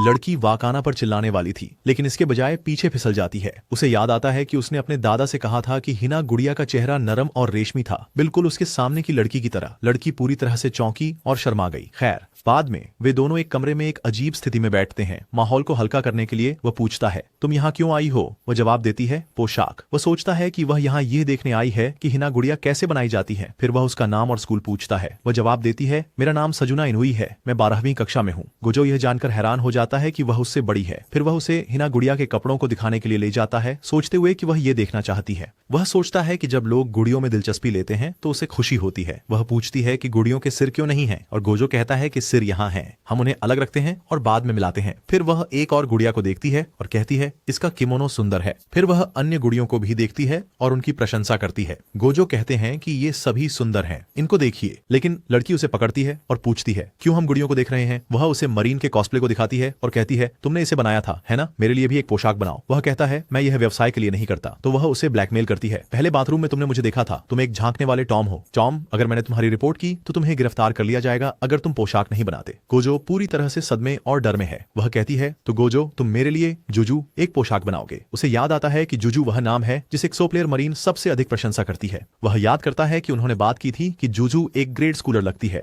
लेकिन अब वह हैरान है क्योंकि उसे पता है कि वह एक हाई स्कूलर है। वह पूछता है, तुम यहाँ क्यों हो? वह जवाब देती है, मैंने मरीन की तस्वीरें देखी। वह उन्हें अपलोड किया और लिखा कि वह उसके बाद एक कॉस्प्ले इवेंट में जा रही थी, तो मैं भी वहां भेष बदलकर पहुंचा और जैसे ही मुझे पता चला कि गोजो ने पोशाक बनाई है, मैंने तुम्हारा पीछा घर तक किया। गोजो सोचता है कि ये लड़कियां और उनकी दृढ़ता। तभी मरीन उसे संदेश भेजती है कि वह आ रही है। उसके स्थान पर पहुंचकर मरीन बिल्कुल हैरान हो जाती है जब वह यहाँ जूजू को देखती है। मरीन तुरंत जूजू के सामने हो जाती है और उस पर सवालों की बौछार करती है और गोजो उसे बताता है कि जूजू ने उसकी तस्वीरें देखी और यहाँ आई। यह सुनकर मरीन पूरी खुशी से भर जाती है। वह उसके करीब आती है, अपनी खुशी दिखाती है, लेकिन जूजू कहती है मुझे गोजो द्वारा बनाई गई पोशाक में रुचि है, तुम नहीं। अब वे साथ बैठते हैं। वह गोजो से कहती है कि निकिता की काली लिली की पोशाक उसके लिए सुनिश्चित करें। वह उसे बताती है कि यह एक एनीमे है प्रिंसेस शियोन के बारे में, जिन्होंने यह एहसास किया कि उनकी बड़ी बहन नियोन वनितामा असल में उनकी दुश्मन है जो सब कुछ नष्ट करना चाहती है। यह राजकुमारी शेन का दिल तोड़ देता है और वह अपनी छुपी हुई शक्तियों को खोल देती है अपनी बहन के खिलाफ लड़ाई करने के लिए। उनकी प्रतिद्वंद्विता उन लोगों के बीच बहुत लोकप्रिय है जो यह एनीमे देखते हैं। गोजो कहता है शेन का दिल बुरी तरह से टूटा हुआ लगता है और मरीन कहती है हाँ। वह तब श्रृंखला के पात्रों के जटिल संबंधों के बारे में बताने लगती है और गोजो पूरी तरह से उलझन में है कि वह क्या कह रही है। इसके बाद दूसरे शब्दों में जुजू कहती है मैं चाहती हूँ कि तुम मेरे लिए शिन का एक पूरी तरह से फिट बैठने वाला आउटफिट बनाओ। उसे यह किरदार इतना पसंद है कि उसके पास इसकी एक किचन भी है। मरीन कहती है मैं भी शिनचान का कॉस्प्ले करना चाहती हूँ, इसलिए जुजू कहती है तो फिर करो। वह जवाब देती है लेकिन मैं उसके मुकाबले काफी लंबी हूँ, इसलिए मैं उसकी कॉस्प्ले नहीं करना चाहती और उसकी छवि नष्ट नहीं करना चाहती। जूजू चिल्ला उठती है तुम्हें यह स्पष्ट बात क्यों कहनी पड़ी? आंतरिक रूप से वह कहती है मुझे लगा था कि वह कॉस्प्ले को लेकर गंभीर नहीं थी, लेकिन वास्तव में वो एक कॉस्प्लेयर निकलती है जिसे मैं वास्तव में पसंद करती हूँ। फिर वह मरीन से माफी मांगती है जो समझ नहीं पाती कि किस लिए। इसके बाद वह कहती है गोजो मुझे अपना संपर्क जानकारी दो, गलत मत समझो, ये पोशाक के बारे में बात करने के लिए है। मुझे पता है कि तुम दोनों डेट कर रहे हो। और गोजो घबराकर लाल हो जाता है। नहीं हम वह अपना संयम बनाए रखने की कोशिश करता है लेकिन नहीं कर पाता, जबकि मरीन यह सुनकर बहुत खुश लगती है। अब मरीन जुजू से कहती है मैं नियो ओनिसामा का कॉस्प्ले करना चाहूंगी, क्या तुम मेरे साथ ब्लेज का कॉस्प्ले करोगी? लेकिन वह साफ मना कर देती है। मरीन अब उसे अपने साथ कॉस्प्ले करने के लिए मनाने की कोशिश करती है लेकिन वह जवाब देती है नहीं होने वाला, मैंने अन्य कॉस्प्लेयरों के साथ काम करने की योजना नहीं बनाई है। इसके अलावा इस बार मैं एक स्टूडियो किराए पर ले रही हूँ। मरीन कहती है स्टूडियो और जुजू की शूट की कल्पना करती है। उत्साहित होकर वह कहती है मैं देखना चाहती हूँ, क्या आपको कोई आपत्ति होगी अगर मैं आपके साथ आऊँ? मैं स्टूडियो की फीस में हिस्सा दे दूंगी। जुजू कहती है स्टूडियो की फीस महंगी है। डोजो कहता है मैं भी अपना हिस्सा दूंगा। जुजू सोचती है अगर मैं हिस्सा बांट लूं तो बाकी आउटफिट पर खर्च कर सकती हूँ। मरीन कहती है माफ करना अगर परेशान किया, आप मेरी बात को नजरअंदाज कर सकती हैं। वह जवाब देती है अगर तुम जिद कर रही हो तो मैं तुम्हें साथ आने दूंगी। मरीन खुशी से उछलती है और जुजू कहती है सिर्फ इस बार। गोजो कहता है कपड़े बनाने के लिए मुझे पहले एनीमे देखना होगा। जुजू पूछती है क्या संदर्भ फोटो काफी नहीं होंगे? गोजो जवाब देता है एनीमे देखने से मुझे सही फैब्रिक चुनने में मदद मिलेगी। अब वह अपने फोन पर खोज कर रहा है कि ब्लेज एनीमे कैसे देखें। मरीन कहती है मेरे पास पूरा बॉक्स सेट है, तुम उधार ले सकते हो। ओह मेरी, आप शीघ्र ही केवल 126 एपिसोड देख सकते हैं। गोजो ठंडे पसीने में है। 126। देर रात गोजो का दादाजी गोजो द्वारा बनाई गई अहिना डॉल के चेहरे को देखते हैं। गोजो सोचता है कि उसने खराब किया क्योंकि उसने हाल ही में पर्याप्त अभ्यास नहीं किया है, लेकिन उसके दादाजी उसे बताते हैं कि वह वास्तव में सुधार कर रहा है, खासकर मारिन चान के लिए पोशाक बनाने के बाद। हैरान होकर गोजो पूछता है सच में? वह कहते हैं तुमने उसकी मेकअप भी सही किया है, जैसे तुम गुड़िया के चेहरे पेंट करते हो, बहुत ध्यान से। इसी तरह चलते रहो, एक दिन काम आएगा। अगले दिन गोजो घंटी बजाता है। मरीन दरवाजा खोलती है, कहती है माफ करना मैं अभी जागी हूँ। गोजो मरीन की उपस्थिति और कपड़ों से हक्का बक्का रह जाता है। उसे सिर्फ याद आता है जब उन्होंने उसका नाप लिया था, 20 सेंटीमीटर पर था। मरीन उसे पुकारती है। उसे उसके ख्यालों से बाहर लाते हुए वह अपनी ओर देखती है और घबरा जाती है। मेरे पास मेरे रंगीन कॉन्टेक्ट्स नहीं है। इसके बाद वह लौटती है और गोजो को अंदर बुलाती है। गोजो उसे वह पुडिंग देता है जो वह उसके लिए लाया है। वह उन्हें रसोई में रखने जाती है। गोजो यहाँ उससे एनिमी देखने के लिए डीवीडी लेने आया है, लेकिन वह बहुत घबराया हुआ है क्योंकि यह पहली बार है जब वह किसी दोस्त के घर आया है। मरीन वापस आती है और कहती है क्यों ना हम डीवीडी साथ में देखें। गोजो घबराते हुए कहता है क्यों, लेकिन फिर वह अंदर आकर कहता है मुझे आमंत्रित करने के लिए धन्यवाद। मरीन कहती है यह मेरा कमरा है। वह देखता है कि यह पूरी तरह से एनीमे मर्चेंडाइज से भरा है। उसकी घबराहट चली जाती है जब वह कहता है हाँ यह निश्चित रूप से तुम्हारा कमरा है। अब वे एनीमे देखने लगते हैं। वे वह दृश्य देख रहे हैं जहाँ नियोन वनितामा इतनी दुखी है कि न तो उसके माता पिता और न ही उसका प्रेमी उसे प्यार करते हैं। वह मरना चाहती है, लेकिन तभी उसकी छुपी हुई शक्तियां खुल जाती हैं और नियॉन काला लोबेलिया बन जाती है और उसका पूरा व्यक्तित्व बदल जाता है। गोजो कहते हैं तो इस तरह से वह बदलती है और दुष्ट बन जाती है। अब वे दृश्य देखते हैं जहां शियोन ब्लैक लिली के रूप में ब्लैक लोबेलिया से लड़ रही है। जब उसे पता चलता है कि यह उसकी बड़ी बहन नियॉन है तो वह और नियॉन को उस पर हमला करने का मौका मिलता है। जैसे ही वे सीरीज देखते हैं, मरीन और गोजो पात्रों पर चर्चा करते हैं। अब जैसे ही शेन हार जाती है, फ्लावर प्रिंसेस प्रकट होती है और कहती हैं कि दुखी और पीड़ादायक बातें हमेशा नहीं रहेंगी और उसे चुप कराकर कहती हैं तुम कभी नहीं समझोगी, और उसे किक मारकर कहती हैं तुम बस खुशमिजाज हो, और उससे लड़ाई शुरू कर देती है। शेन का क्रश सकुया कुन यह लड़ाई अपने भाई सोमा कुन के साथ देख रहा है। किसका क्रश है? नियॉन ओनितामा का। गोजो टिप्पणी करते हैं वह सच में बहुत हैंडसम है। तभी मरीन के मन में एक विचार आता है, क्या यह एक होम डेट है? वह अपनी उत्तेजना को काबू में रखने की कोशिश कर रही है, लेकिन जब वह उसे देखती है तो सोचती है मुझे उससे प्यार है। वह उसे फिर से देखती है और सोचती है मुझे क्या हो रहा है, मैं नहीं चाहती कि यह पल खत्म हो। तभी उसका पेट गड़गड़ाने लगता है और गोजो सुझाव देते हैं चलो खाते हैं। मरीन कहती है मैं कुछ खाने के लिए बनाऊंगी, जिससे गोजो शुरू में खुश होता है, लेकिन वह जल्दी ही समझ जाता है कि वह अस्वास्थ्यकर खाना बनाएगी। वह कहती है मुझे इसे संभालने दो। वह अपनी जैकेट उतारती है, अपने बाल बांधती है और फिर एप्रन पहनकर सोचती है मुझे क्या बनाना चाहिए। वह फ्रिज चेक करती है और सोचती है मैं ओमू राइस बनाऊंगी, और उसे गोजो को प्यार के साथ परोसने की कल्पना करती है। अब वह प्याज काटना शुरू करती है और उसकी आंखों में जलन होती है। वह खाना बनाना शुरू करती है और जब उसका स्वाद लेती है तो वह स्वादिष्ट होता है। वह सोचकर हंसती है मैं एक जीनियस हूं, लेकिन अंतिम परिणाम यह होता है कि वह ऑमलेट को चावल पर लपेटने में असफल होती है। वह कहती है माफ करना गोजो कुन, मैंने कोशिश की। वह शर्मिंदा होती है और कहती है तुम्हें खा से, लेकिन गोजो फिर भी खाता है, कहते हुए कि यह स्वादिष्ट है। वह पूछती है तुम सिर्फ अच्छा बनने की कोशिश तो नहीं कर रहे? गोजो जवाब देता है यह सच में अच्छा है। वह कहती है ठीक है मैं भी खाऊंगी। वह सोचता है मैं अगली बार बनाऊंगा, यह सच में। अब एक भावनात्मक दृश्य आता है और गोजो रोने लगता है। मरीन उसे एक टिश्यू देती है। अगले दृश्य में हम जूजू को उस कॉस्ट्यूम के स्केच को देखते हुए देखते हैं जिसे गोजो ने सीने से पहले बनाया था, जबकि वह गोजो से फोन पर बात कर रही है। वह कहती है मैं कपड़े के लिए पैसे भेज दूंगी। वह जवाब देता है आप इसके लिए भुगतान कॉस्ट्यूम बनने के बाद कर सकती हैं। फिर वह कहता है मैं आपकी कॉस्प्ले तस्वीरें देख रहा था, कुछ में आपकी आंखें बिल्कुल मरी हुई लगती हैं। वह उससे वीडियो कॉल पर आने के लिए कहती है और उसे वह टेप दिखाती है जो वह अपनी आंखों के आकार को बदलने के लिए उपयोग करती है और उसे ऐसा करने का तरीका दिखाती है। गोजो कहता है धन्यवाद। वह पूछती है तुम्हें पहले यह नहीं पता था? वह जवाब देता है वो कॉस्प्ले मेरा पहला अनुभव था। वह चकित होती है कि उसने पहली बार में इतना परफेक्ट आउटफिट बनाया। फिर वह कहता है हम कैमरे से तस्वीरें लेंगे, मेरी छोटी बहन मेरे लिए यह करती है। वह कहते हैं इसीलिए तुम्हारी तस्वीरें परफेक्ट होती हैं। वह जवाब देती है हम उन्हें कभी कभी एडिट भी करते हैं। गोजो कहता है क्या मैं तुम्हारी बहन से मिल सकता हूं? मैं उससे कैमरा इस्तेमाल करना सीखना चाहता हूं। वह कहती है ठीक है और उसे समय और जगह बताती है। फिर वह मरीन को इसके बारे में मैसेज करता है और वह तुरंत कॉल करती है मैं तुम्हारे साथ चलूंगी। वह अपनी दोस्त से कहती है कि वह आगे चले जाए, जबकि वह गोजो से बात करती है। मुझे लगता है कि जूजू की बहन और भी छोटी और प्यारी हो सकती है। अब मैं उनसे मिलने के लिए उत्सुक हूं, लेकिन जब वे उनसे मिलते हैं तो वे पूरी तरह से चौंक जाते हैं। वह वैसी नहीं है जैसी मरीन ने कल्पना की थी और थोड़ी शर्मीली भी है, साथ ही उसका कद काफी बड़ा है। मरीन कहती है तुम कितनी लंबी हो? गोजो उसे रोकना चाहता है, लेकिन जल्दी ही समझ जाता है कि ये ऊंचाई के बारे में है। अब मरीन जूजू की तस्वीरें देखकर हैरान है जो उसकी बहन ने ली थी। वह कहती है कि वे बहुत प्यारी हैं। जूजू कहती है मैंने बस उसे मेरी तस्वीरें लेने के लिए कहा था, लेकिन उसने मेरा अकाउंट बनाया और तस्वीरें भी अपलोड की। शिंजू कहती है मैं बस चाहती थी कि कोई मेरी बहन की प्यारी तस्वीरें देखे, इसलिए मैंने उसका अकाउंट बनाया और तस्वीरें अपलोड करना शुरू किया। उसे बहुत सारे लाइक्स मिले, बहुत से लोगों ने उसकी तारीफ की, लेकिन मुझे पता नहीं था कि इन अजनबियों को कैसे जवाब दूं, इसलिए मैंने उन्हें नजरअंदाज कर दिया। मरीन कहती है तुम्हें जूजू से सच में बहुत प्यार होगा। वह उत्साह से कहती है हाँ मैं उससे प्यार करती हूँ। जूजू नाराज चेहरा बनाती है, लेकिन अंदर से खुश होती है। अब शिंजू उन्हें वह DSLR दिखाती है जिसका वे इस बार शूट के लिए उपयोग करेंगे। मरीन कहती हैं कि यह कूल है। फिर वह समझाती हैं कि यह कैसे काम करता है और आप तस्वीरें लेने के लिए अलग अलग लेंस का उपयोग कर सकते हैं। गोजो पूछते हैं क्या DSLR से शूटिंग स्मार्टफोन से बहुत अलग है? वह कहती हैं हाँ, एक कैमरा आपको हाई रिजोल्यूशन देता है। इसके अलावा आप तस्वीरें ले सकते हैं और बैकग्राउंड ब्लर कर सकते हैं, शटर स्पीड समायोजित कर सकते हैं, गिरती हुई पंखुड़ियों की स्पष्ट तस्वीरें कैप्चर कर सकते हैं।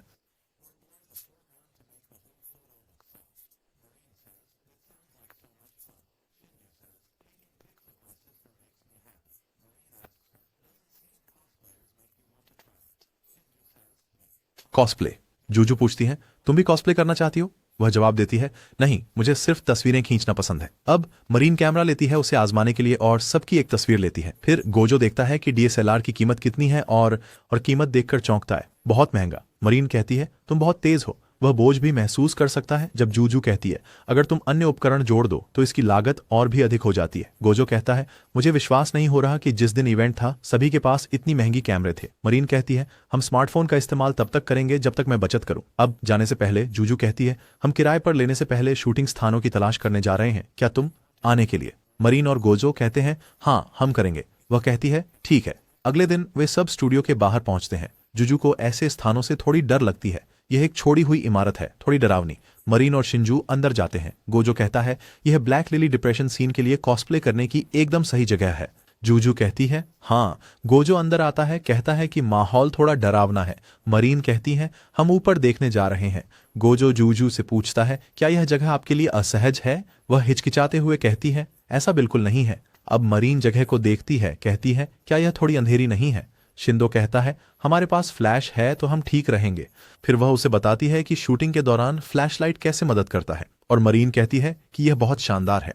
इसी बीच गोजो बाहर देखता है और कहता है वाकई बहुत जोर की बारिश हो रही है। फिर वह जूजू की ओर देखता है जो डरी हुई लगती है।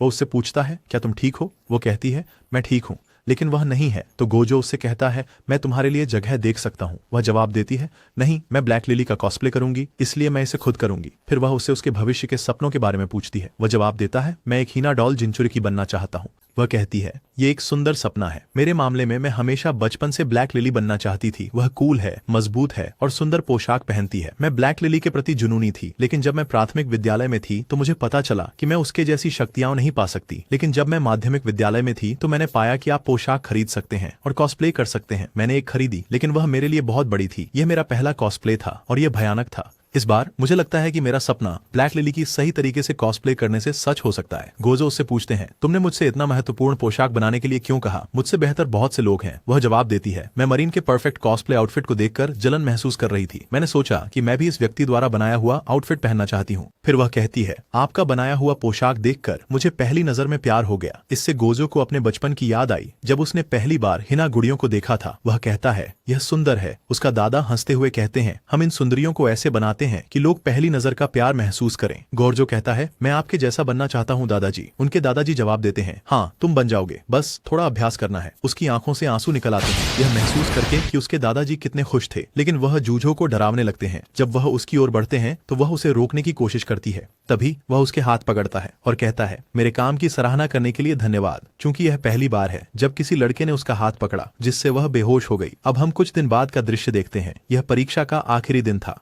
मरीन गोजो से कहती है चलो समुद्र तट पर चलते हैं। अब वे समुद्र तट पर हैं। मरीन अपने बर्गर का आनंद ले रही है जब गोजो पूछता है क्या हम आज यहाँ फोटो लेने आए हैं? मरीन कहती है क्या? फिर वह कहती है नहीं नहीं, क्योंकि हम अंतिम परीक्षा पूरी कर चुके हैं, इसलिए मैं उसके बाद आराम करना चाहती हूँ। गोजो समझता है हाँ वह मरीन है, वह हमेशा ऐसी ही होती है। वह कुछ फ्राइज मांगती है, लेकिन तभी एक बाज बर्गर छीन लेता है जो वह खा रही थी। अब वे दूर चले जाते हैं, लेकिन पक्षी अब भी उनका पीछा कर रहा है। वह फिर कहती है चलो कहीं बैठते हैं और समुद्र देखते हैं। हम पता लगा सकते हैं अगर पंछी फिर से हमारा खाना चुरा लेता है। गोजो पंछी की तरफ फ्राइज फेंकते हुए कहता है हमारे पास अभी भी एक बर्गर है। वह कहता है अब यह हमारा पीछा नहीं करेगा और मरीन हंसने लगती है। अब वे समुद्र के पास बैठते हैं और गोजो उसे बर्गर पकड़ाता है। वह इसे बांटकर उसके साथ साझा करती है। गोजो कहता है यह हवा कितनी अच्छी लग रही है और वह कहती है हाँ। फिर वह कहती है मैं अपने पैर भिगोने जा रही हूँ। गोजो उसे देखकर सोचता है कितनी स्वतंत्र आत्मा है। तभी वह उसकी स्कर्ट के नीचे देखता है और शर्मा जाता है। वह पानी का आनंद लेते हुए कहती है भाई मैंने कुछ समुद्री शैवाल पकड़ा है, इसे यहाँ ले आओ गोजो कुन। गोजो अपने जूते उतारते हुए कहता है मैं आ रहा हूँ। वह कहती है जल्दी करो। वह पानी की ओर चलता है। वह अंदर आता है कहते हुए मेरे पैर पानी में ढंस रहे हैं। मरीन कहती है तुम बहुत ज्यादा डर रहे हो। गोजो कुछ पानी पकड़ता है और कहता है जब से मैंने हिना गुड़िया देखी है मुझे उनके चेहरे बनाना मजेदार लगा। मैंने कभी कुछ और करने के बारे में नहीं सोचा, इसलिए मैं कभी ऐसे कई जगहों पर नहीं गया। फिर वह कहता है समुद्र तट बहुत अच्छा है, यह खूबसूरत है। और मरीन उसे बस देखती रहती है। फिर वह कहती है हमारी गर्मियों की छुट्टियां जल्द ही आ रही हैं, हमें हर जगह एक साथ जाना चाहिए, सिर्फ हम दोनों। गोजो जवाब देता है मुझे बहुत अच्छा लगेगा। लेकिन तभी उसे कुछ एहसास होता है और वह किनारे की ओर जाती है कहते हुए मैं प्यासा हूँ। जब वह दूर जाती है वह पूरी तरह से शर्मिंदा हो जाती है क्योंकि उसे एहसास होता है कि उसने सिर्फ हम दोनों कह दिया। वह ठंडी बोतल अपने चेहरे पर लगाती है ताकि खुद को ठंडा कर सके। फिर वह गोजो की तरफ देखती है और उसकी एक तस्वीर लेती है। वह तस्वीर को देखती है और सोचती है कि वह बहुत शानदार दिखता है। तभी गोजो पानी में फिसल जाता है और वह उसकी तरफ दौड़ती हुई पूछती है क्या तुम ठीक हो? अगले दृश्य में हम देखते हैं कि वे खरीदारी से लौटने के बाद गोजो के कमरे की ओर जा रहे हैं। अचानक मरीन अपनी स्कर्ट ऊपर करती है। गोजो घबराकर कहता है, मुझे ऐसे मत डराओ। मरीन जवाब देती है, तुम भूल गए मैंने तुम्हें इस नए स्विमसूट के बारे में बताया था जब हम बातें कर रहे थे, लेकिन तुमने कभी। गोजो चला जाता है कहते हुए, मुझे थोड़ी देर के लिए अकेला छोड़ दो। मैरीन पूछती है कि क्या हुआ और वह कहता है, कृपया मुझे मत छुओ। मैरीन समझ नहीं पाती कि वह ऐसा क्यों व्यवहार कर रहा है, लेकिन उसे देखकर वह पूरी तरह से शर्मा जाता है। अब वह पत्थर को कॉस्प्ले के लिए रंगती है और फिर उसे सुखाते हुए कहती है, यह बहुत अच्छा निकला, मैं बहुत खुश हूँ। उपयोगी होना अच्छा लगता है। गोजो समझ सकता है कि कॉस्प्ले में उसकी मदद करने पर उपयोगी महसूस करना कैसा होता है। तभी वह अपने कपड़े उतारने लगती है, कहती है, मैं पोशाक पहनना चाहती हूँ। गोजो पीछे मुड़ता है, कहता है, मेरे सामने ऐसा मत करो। लेकिन वह पूरी तरह से परेशान हो जाती है जब उसे एहसास होता है कि उसने गलत अंतर्वस्त्र पहन रखे हैं और वह लाल हो जाती है। अगले दृश्य में हम मारिन को जूजू को उसके परिधान में देखकर आश्चर्यचकित होते हुए देखते हैं। वह कहती है, ये मुझे एकदम ठीक बैठता है, लेकिन स्कर्ट थोड़ी फूली हुई हो सकती है। गोजो कहता है, शायद हम कुछ तारों का उपयोग कर सकते हैं। फिर वे उसके पोशाक के बारे में बहुत बात करते हैं। जब गोजो मरीन से पूछता है तो वह ज्यादा नहीं जानती, लेकिन वह पोशाक की तारीफ करने की कोशिश करती है इन शब्दों में, क्यूट और सस, पागलपन, बहुत बड़ा पागलपन, सुपर डुपर पागलपन। जुजू कहती है कि तुम्हें खुद को ज्यादा जोर देने की जरूरत नहीं है। अब गोजो उसकी मेकओवर की शुरुआत उसके बाल बांधकर करती है। जुजू उसके मेकअप बॉक्स को देखती है और उसे काले लुभेलिया रंग के लिए कुछ चेहरे के मेकअप के सुझाव देती है। गोजो कहते हैं, हम इस टेप का उपयोग आंखों का आकार बदलने के लिए कर सकते हैं, और वह इसे उसकी आंखों के पास लगाते हैं। उसका मेकओवर करने के बाद गोजो उसे एक आईना देते हैं। वह इसे देखती है और कहती है, क्या मेरा चेहरा हमेशा ब्लैक लोबेलिया जैसा दिखता है? जुजू जवाब देती है, नहीं बेवकूफ, ये मेकओवर की वजह से है। विग पहनकर वह इतनी खुश हो जाती है कि वह गोजो को मारने लगती है, लेकिन उसकी खुशी उदासी में बदल जाती है जब भारी बारिश होती है। जूजू कहती है कि इस समय अचानक बारिश आम है। वे स्टूडियो में है। वह मरीन को देखती है और कहती है, मुझे तुम्हारा काला लोबेलिया आउटफिट पसंद है। मरीन जवाब देती है, मुझे भी यह पसंद है। फिर वह हिचकिचाते हुए पूछती है, क्या हम एक साथ तस्वीर ले सकते हैं? जूजू सहमत हो जाती है और वह एक सेल्फी लेती है। फिर वह उसे उसके साथ तस्वीर लेने के लिए धन्यवाद देती है। उसी समय गोजो शिंजू के साथ दिखाई देता है और वे हैरान। तभी हम एक फ्लैशबैक देखते हैं जहां जूजू गोजो के उसे पकड़ने पर बेहोश हो जाती है। बाद में उसे उदासी महसूस होती है क्योंकि वह बेहोश हो गई थी। वह गोजो को देखती है और याद करती है कि उसे बेहोश क्यों किया था। मरीन फिर कहती है, मैं जा रही हूं क्योंकि मुझे कुछ काम है। जूजू भी जाती है, कहती है, चलो शिंजू। जाने से पहले गोजो कहता है, मुझे कुछ बात करनी है। उस दिन जब मरीन ने पूछा कि क्या तुम भी कॉस्प्ले करना चाहती हो, मैंने सोचा तुमने मना कर दिया क्योंकि शायद अपनी बहन के सामने कहना मुश्किल हो सकता है। लेकिन जब वह चुप रहती है तो गोजो चला जाता है। वह उसे रोकती है, कहती है, मैं कॉस्प्ले करना चाहती हूँ, एक किरदार है जिसे मैं कॉस्प्ले करना चाहती हूँ, लेकिन मैं अपनी बहन की तरह प्यारी नहीं हूँ, इसलिए अगर मैं करूँ तो मुझे अजीब लगेगा और मेरी बहन को बुरा लगेगा। गोजो जवाब देते हैं, कॉस्प्ले इवेंट में मैंने कई कॉस्प्लेयर देखे जो बस वो कॉस्प्ले कर रहे थे जो वे करना चाहते थे। इससे कोई फर्क नहीं पड़ता कि वे कैसे दिखते हैं। इसलिए मुझे लगता है कि तुम्हें भी कॉस्प्ले की कोशिश करनी चाहिए। मुझे यकीन है कि तुम्हारी बहन तुम्हें कभी जज नहीं करेगी। ये सुनकर शिंजू उसे प्रोत्साहन के लिए धन्यवाद देती है। फिर वह उसे बताती है, मैं भी ब्लेज कैरेक्टर के रूप में कॉस्प्ले करना चाहती हूँ। गोजो सोचता है कि शायद वह फ्लावर प्रिंसेस के रूप में कॉस्प्ले करना चाहती है, लेकिन जब वह कहती है, मैं सोमा ओनीचान के रूप में कॉस्प्ले करना चाहती हूँ, तो वह चौंक जाती है। वह कहती है, जब भी उसकी बहन मुश्किल में होती है वह हमेशा उसकी मदद के लिए मौजूद रहता है। वह मुझे मेरी बहन की बहुत याद दिलाता है, लेकिन मेरे पास कॉस्ट्यूम पर खर्च करने के लिए पर्याप्त पैसे नहीं है। गोजो को अचानक एहसास होता है कि कॉस्प्ले वास्तव में एक महंगा शौक है, लेकिन वह उसकी मदद करने का फैसला करता है और कहता है, मैं इसका पता लगा लूंगा। अगले दिन हम देखते हैं कि गोजो शिंजू से कहता है कि वह उसकी वर्दी पहन सकती है क्योंकि सोमा की भी वही पोशाक है। शिंजू कहती है, हाँ मुझे याद है। फिर वह गोजो के घर पर वर्दी आजमाती है। जैसे ही वह इंतजार करता है, वह सोचता है कि क्या वर्दी मरीन पर ढीली होगी। वह अंदर जाता है और देखकर चौंक जाता है कि यह इतनी तंग है कि बटन टूटकर उड़ जाता है। अब गोजो उसे शर्ट पर वापस लगाता है। वे वर्दी के फिट होने के बारे में बात करते हैं, सिवाय छाती के हिस्से में। गोजो सोचता है कि उसे पुरुष रूप देने के लिए उसकी छाती को कैसे कम उभारा जाए। तभी उसे एक विचार आता है कि समान लुक देने के लिए एक सराशी रैप ट्राई किया जाए। जैसे ही गोजो बाहर इंतजार करता है, शिंजू खुद को लपेटती है, लेकिन जब वह तैयार हो जाती है, गोजो उसे देखता है और वह कहती है, मेरी छाती की वजह से मैं अभी भी एक लड़की जैसी दिखती हूँ, लेकिन मेरे ओनी चान का एथलेटिक लुक है। गोजो इंटरनेट पर खोजता है और वे हुक्स के साथ एक चेस्ट फ्लैटनर ढूंढ लेते हैं। वे सोचते हैं कि यह महंगा है, लेकिन यह बिल्कुल भी नहीं है। डोजो कहता है कि यह मदद करेगा। अब वह उसके माप लेने की कोशिश करता है, लेकिन गलती से उसे दबा देता है। अगले दिन वह उसके पहनावे के लिए विग लाता है और काटने के लिए तैयार हो जाता है। शिंजू सोचती है कि वह इसके बारे में कितना आत्मविश्वासी है, लेकिन तभी वह कहता है कि यह परेशान कर रहा है। जब मुझे पता है कि मैं गलती नहीं कर सकता, तब काटना मुश्किल होता है। वह हंसती है, लेकिन फिर रुक जाती है, माफी मांग रही है। फिर वह मरीन के बारे में सोचता है, जो हमेशा आत्मविश्वासी रहती है और जो चाहती है उसे करने में हिचकिचाती नहीं। वह उसके जैसा बनना चाहता है। इसे याद करते हुए वह कहता है, मैं अब काटूंगा। उसके बाद वह उससे कहता है, मैंने तुम्हारे लिए मेकअप भी खरीदा है, और फिर उसका मेकओवर शुरू करता है। अब वर्तमान में वह जूही के सामने खड़ी है। जूजू उसे देखकर हैरान है। वह बिल्कुल सोमा जैसी दिखती है और मरीन कहती है तुम अद्भुत लग रही हो। गोजो पूछता है क्या यह अच्छा नहीं है, और वह भावुक होकर कहती है हाँ। मरीन उसे सोमा के रूप में देखकर इतनी उत्साहित है कि वह सेल्फी के लिए पूछती है और वे सब मिलकर एक सेल्फी लेते हैं। अब हम उन्हें ब्लैक लिली के रूप में जूजू की तस्वीरें लेते हुए देखते हैं। गोजो को वह बहुत पागल लगती है। जैसे ही वह शिंजू को अब शिंजू मरीन से कहती है अब तुम्हारी बारी है। वे ब्लैक लोबेलिया और ब्लैक लिली के दृश्य को फिर से बनाने का फैसला करते हैं। मरीन उसके करीब जाती है और अचानक जब जूजू मरीन को ब्लैक लोबेलिया के रूप में देखती है, उसकी आंखें चौड़ी हो जाती हैं। वह बिल्कुल उसकी तरह अभिनय कर रही है। वह गंभीर चेहरे के साथ उसके चेहरे को पकड़ती है, लेकिन तभी गोजो चिल्लाते हैं मरीन नहीं नहीं, ब्लैक लोबेलिया हमेशा उदास चेहरा रखती है। लेकिन वह रुक नहीं पाती और मुस्कुराते हुए कहती है जूजू तुम जितनी क्यूट हो मैं संभाल सकती हूँ। और फिर वह कहती हुई चली जाती है मुझे बहुत मजा आ रहा है। अब जैसे ही शिंजू मरीन को शूट कर रही है, जूजू गोजो से बात करती है। वह कहती है शिंजू के लिए जो तुमने किया उसके लिए धन्यवाद। चाहे जो भी खर्च हो मैं तुम्हें दूंगी, क्योंकि शायद उसे यह पता नहीं है कि तुम्हें उसके कॉस्प्ले सामग्री के लिए भुगतान करना पड़ा। गोजो कहता है कि यह ठीक है, लेकिन शिंजू जवाब देती है पैसों के मामले में गंभीर होना चाहिए। वह कहती है मुझे कोई अंदाजा नहीं था कि वह कॉस्प्ले करना चाहती है। और गोजो जवाब देते हैं कभी कभी यह बताने के लिए बहुत साहस चाहिए कि हम क्या प्यार करते हैं। मैं पूरी तरह से समझ सकता हूँ। वह सोचती है कि गोजो ने उनकी बहन के लिए बहुत कुछ किया, वह तो शानदार।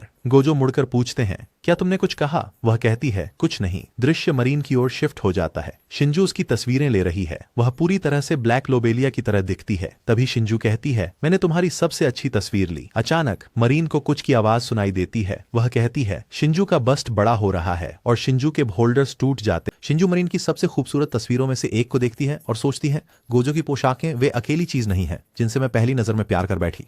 अब वह शिंजू के कॉस्प्ले को देख रही है, जो पूछता है क्या मेरा कॉस्प्ले बहुत अजीब था? जूजू कहती है नहीं, ये एक कॉस्प्ले है जिसे मैं कभी नहीं कर पाऊंगी। शिंजू जोर से चिल्लाती है। जूजू पूछती है क्या हुआ?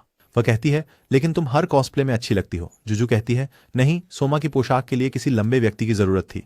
मेरी लंबाई कम है, मैं नहीं कर सकती, मुझे तुमसे जलन होती है। शिंजू कहती है मैं भी कॉस्प्लेयर बनना चाहूंगी, और जूजू बहुत खुश हो जाती है। अब वे फिर से तस्वीरें देखने लगते हैं। वह गोजो को देखती है और शर्म से लाल हो जाती है। उसके बाद वह उसे तस्वीर साझा करती है। जब वह तस्वीरें देख रहा है, वह मरीन के साथ बात करता है। कौन कहता है मुझे पिक्स भेजो अगर जूजू ने तुम्हारे साथ शेयर की है। जब वह उनसे बात करते हुए ब्लेज एनीमे देख रही है, वह पूछती है यह बहुत सराहनीय है कि तुमने शिंजू की मदद की। गोजो कहते हैं मुझे लगा कि वह कॉस्प्ले करना चाहती है, इसलिए मैंने मदद की। मरीन गोजो से पूछती हैं कौन, तुम भी कॉस्प्ले करना चाहते हो सही? वह जवाब देता है क्या? वह कहती है तुम्हें मुझे बताना चाहिए था अगर तुम चाहते थे। वह स्पष्ट करता है नहीं, मैं नहीं चाहता। अब वह ज्वेल नियॉन वानेटामा ब्लैक लोबियो में परिवर्तित होते हुए देखती है और उसे एहसास होता है कि वह गहना स्टूडियो ले जाना भूल गई। कुछ दिनों बाद गोजो आराम कर रहा होता है क्योंकि गर्मी शुरू हो गई है। वह नए कॉस्प्ले आउटफिट को देखता है जो उसने बनाया है। हम एक फ्लैशबैक देखते हैं जहां जेलर बार खोलता है। हम एक सफेद बालों वाली महिला को देखते हैं। वह म्यूजल निकालता है और वह तेज दांतों के साथ जोर से चिल्लाती है। यह पात्र वेरोनिका है। हमें पता चलता है कि वे एक और एनीमे देख रहे हैं। मरीन कहती है उसका तन, शरीर, तेज दांत और घृणित नजर मुझे उससे प्यार लगाती है।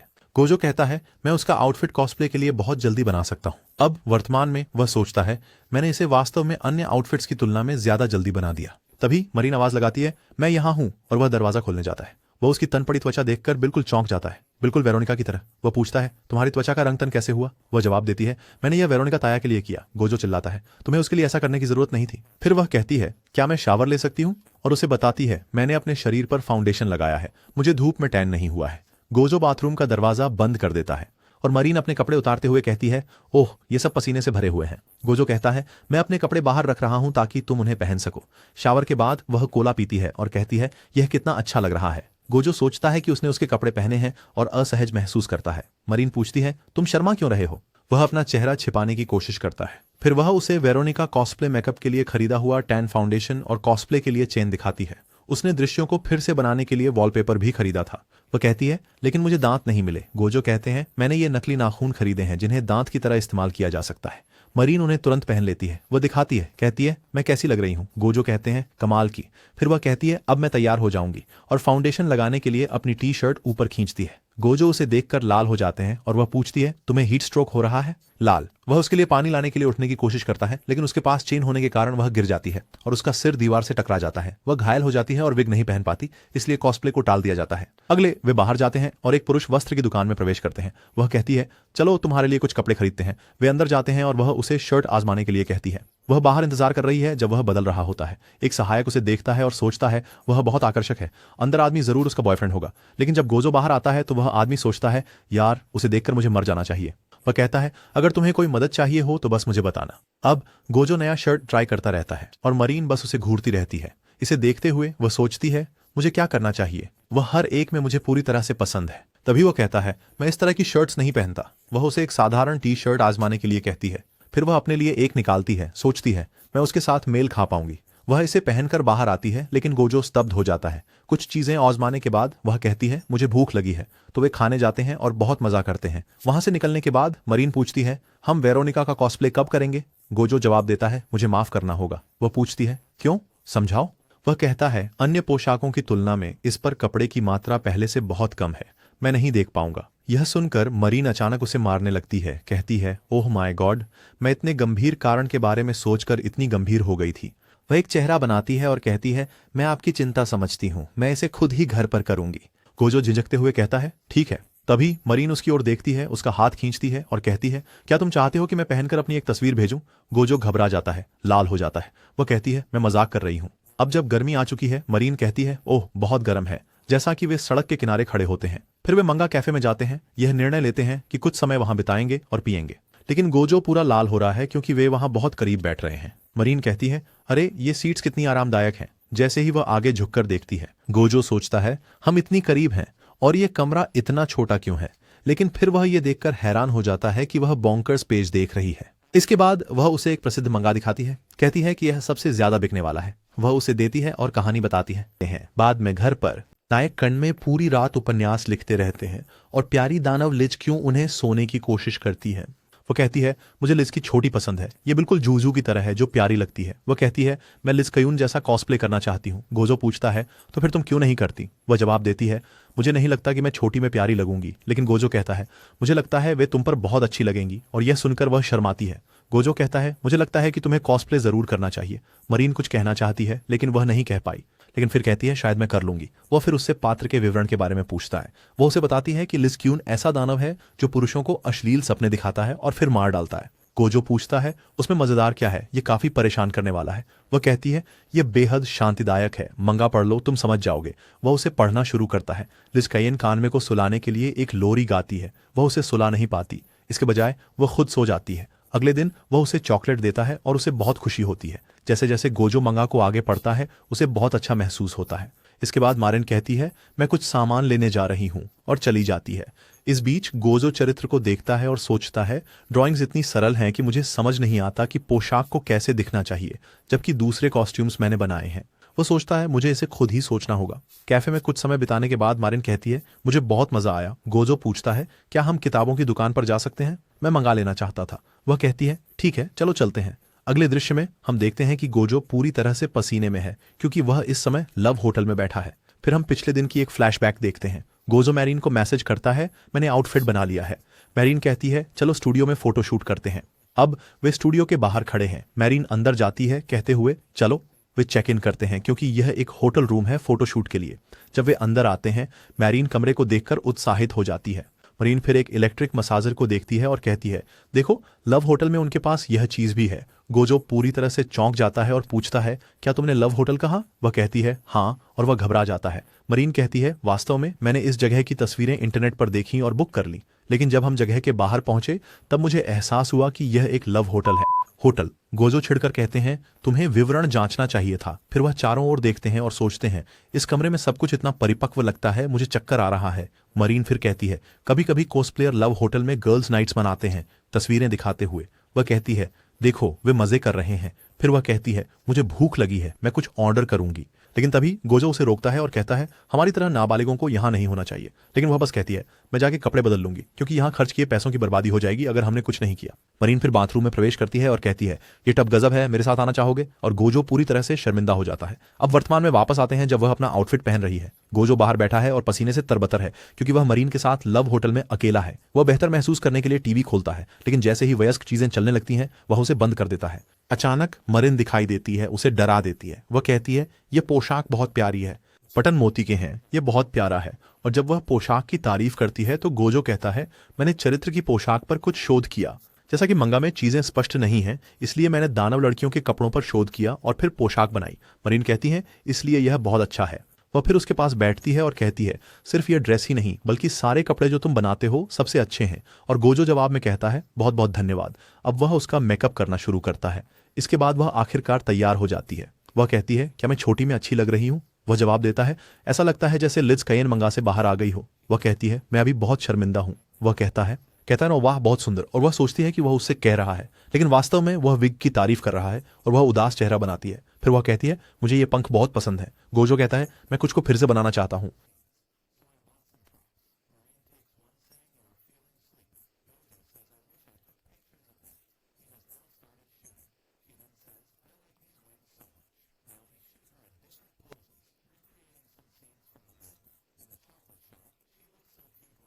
वो जितनी तस्वीरें ले सकता है उतनी लेता है। फिर वह कोला पीती है और कहती है, मुझे बहुत अच्छा लग रहा है। गोजो उसे लोरी गाने वाले दृश्य को फिर से बनाने के लिए कहता है। वो उस तरह से पोज करती है, लेकिन जो तस्वीर उसने ली है वह अच्छी नहीं लगती। कुछ कमी है, सीधे आंखों से संपर्क की। उसे आइडिया आता है, इसलिए वह उससे कहता है कि ऊपर चढ़ जाओ। वह कहती है, ठीक है, और उसके ऊपर चढ़ जाती है। वो कहती है, मैं तुम पर बैठी हूं, क्या आप तैयार हैं? गोजो कहते हैं, ठीक है, और उसकी तस्वीर लेते हैं। वह देखती है और कहती है, OMG, ये बहुत परफेक्ट है।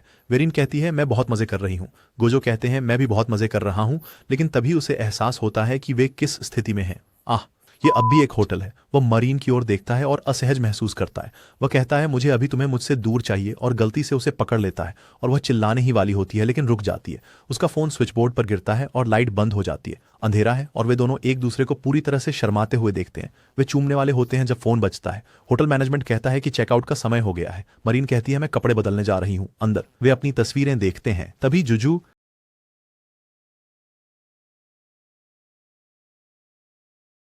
बाथरूम में। वह सोचती है कि हम बहुत करीब थे। जब वे जा रहे होते हैं, एक वयस्क जोड़ा पास से गुजरता है। महिला उन्हें देखती है और सोचती है कि वे साथ में प्यारे लगते हैं। घर पर गोजो के दिमाग से मरीन नहीं निकल रही। अब हम देखते हैं कि गोजो हिना गुड़िया का चेहरा बना रहा है। जब उसने अपनी खिड़की से आतिशबाजी देखी, तभी उसे मरीन से हाय का संदेश मिला, मेरी मदद करो। गोजो उससे मिलने जाता है और पता चलता है कि उसे बस अपने नए कॉस्प्ले के लिए रिबन फूल बनाने में मदद चाहिए। फिर वह उसे बताती है कि उसने अपने पापा से त्योहार पर ले जाने की बात की, लेकिन उन्होंने मना कर दिया क्योंकि उसने अपना होमवर्क पूरा नहीं किया था। गोजो पूछता है क्यों, और वह कहती है कि उसने कई काम बुक कर लिए और अपना होम। वह पूछते हैं कि वह कौन सा काम करती है और वह उसे एक मैगजीन दिखाती है। गोजो उसे उसमें देखकर चकित हो जाते हैं। वह कहती है, उस मैगजीन के संपादक उसी सैलून में थे जहां मैं आमतौर पर जाती हूं, और उन्होंने मुझसे पूछा कि क्या मुझे दिलचस्पी है, तो मैंने इसे आजमाया। गोजो कहते हैं, वाह तुम कितनी अच्छी लग रही हो। वह कहती है कि वह हाल में अधिक शूट्स कर रही है क्योंकि वह एक DSLR कैमरा चाहती है। गोजो चकित है कि वह सच में एक महंगा कैमरा खरीदने की योजना बना रही है। दूसरे शब्दों में वह गोजो से कहती है, चलो एक फिल्म देखते हैं। वह कहती है, ये एक हॉरर फिल्म है, लेकिन बिल्कुल डरावनी नहीं है। हालांकि फिल्म देखते समय वह खुद सबसे ज्यादा डर जाती है, जबकि गोजो को बिल्कुल भी डर नहीं लगता। जब फिल्म खत्म होती है तो वह कहता है कि वह एक सीन को फिर से देखना चाहता है। मरीन डरकर पूछती है क्यों,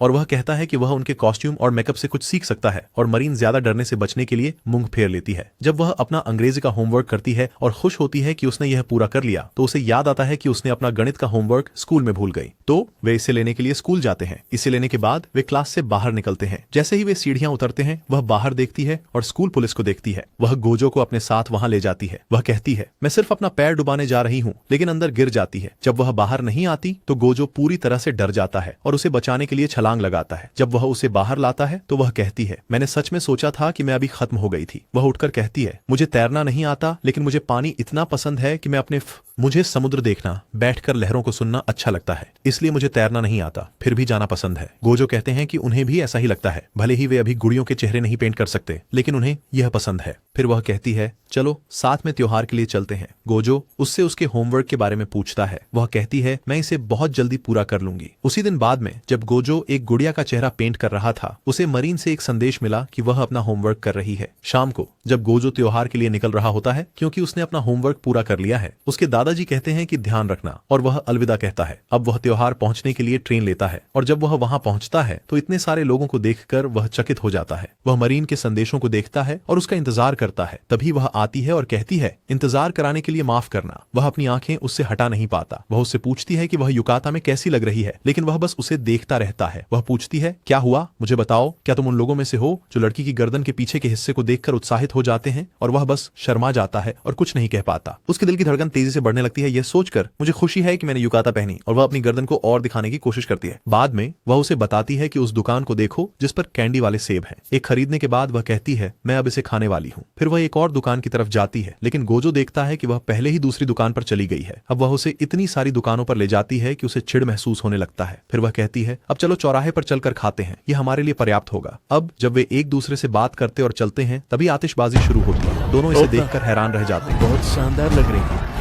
इतने पास से आवाज पूरे शरीर में गूंजती है। उसे याद आता है कि जब वह अकेला था और उसके कोई दोस्त नहीं थे तो खिड़की से आतिशबाजी देखना एक जोरदार प्रतिध्वनि की तरह लगता था जो दूर से सुनाई देती थी। लेकिन इस साल इसे इतने पास से देखना अद्भुत लगता है। यह सब मरीन की वजह से है। वह उसे देखता है और घूरता है। वह उसकी ओर देखती है और अचानक अपनी जीभ निकाल देती है। वह डर जाता है। तुम्हारी जीभ का रंग बदल गया है। त्योहार के बाद उसके पैरों में उसके जूतों से पूरी तरह दर्द हो रहा है। वह कहता है मैं तुम्हारे लिए पट्टी खरीदूंगा, लेकिन वह कहती है बस मुझे अपने साथ ले चलो। उसका चेहरा पूरा लाल हो गया है जब वह अब उसकी पीठ पर है। जब वह उसे ले जाते हुए चलता है वह कहती है मुझे खेद है कि तुम्हें मुझे उठाना पड़ा। अगली साल के त्योहार के लिए मैं ज्यादा ध्यान रखूंगी। गोजो उसके साथ एक और साल के ख्याल से खुश है। उसके बाद वे बहुत बातें करते हैं। रात में जब गोजो सोने ही वाला होता है मरिन उसे फोन करती है। वह पूरी तरह से डरी हुई है क्योंकि उसने उसे बताया था कि इस बार उसने अकेले एक और हॉरर मूवी देखी। और फिर जब वह नहाने गई तो उसे लगा कि कोई वहां है। वह कहती है अब मैं जरा सी आवाज से भी डर जाती हूँ। मैं अब अपना दिमाग खो रही हूँ। तो गोजो फैसला करता है कि वह उसके साथ कॉल पर रहेगा जब तक दोनों सो न जाएं। वे अपने बिस्तरों पर जाते हैं और इस साल उन्होंने कितना मजा किया इस बारे में बात करते हैं। लेकिन गोजो को नींद आने लगती है। जैसे ही उसे लगता है कि वह सो गया है वह कहती है गोजो कुन मैं तुमसे प्यार, और उसे शुभ रात्रि कहती है। इसके साथ ही कहानी समाप्त होती है। गोजो को यह पता नहीं होता कि मरीन पहले से ही उससे प्यार करती है। चलो 1 मिलियन लाइक्स का लक्ष्य रखते हैं। हम इस तरह की और खूबसूरत वीडियो बनाएंगे। और इस कहानी के बारे में आपकी पसंदीदा बात क्या है?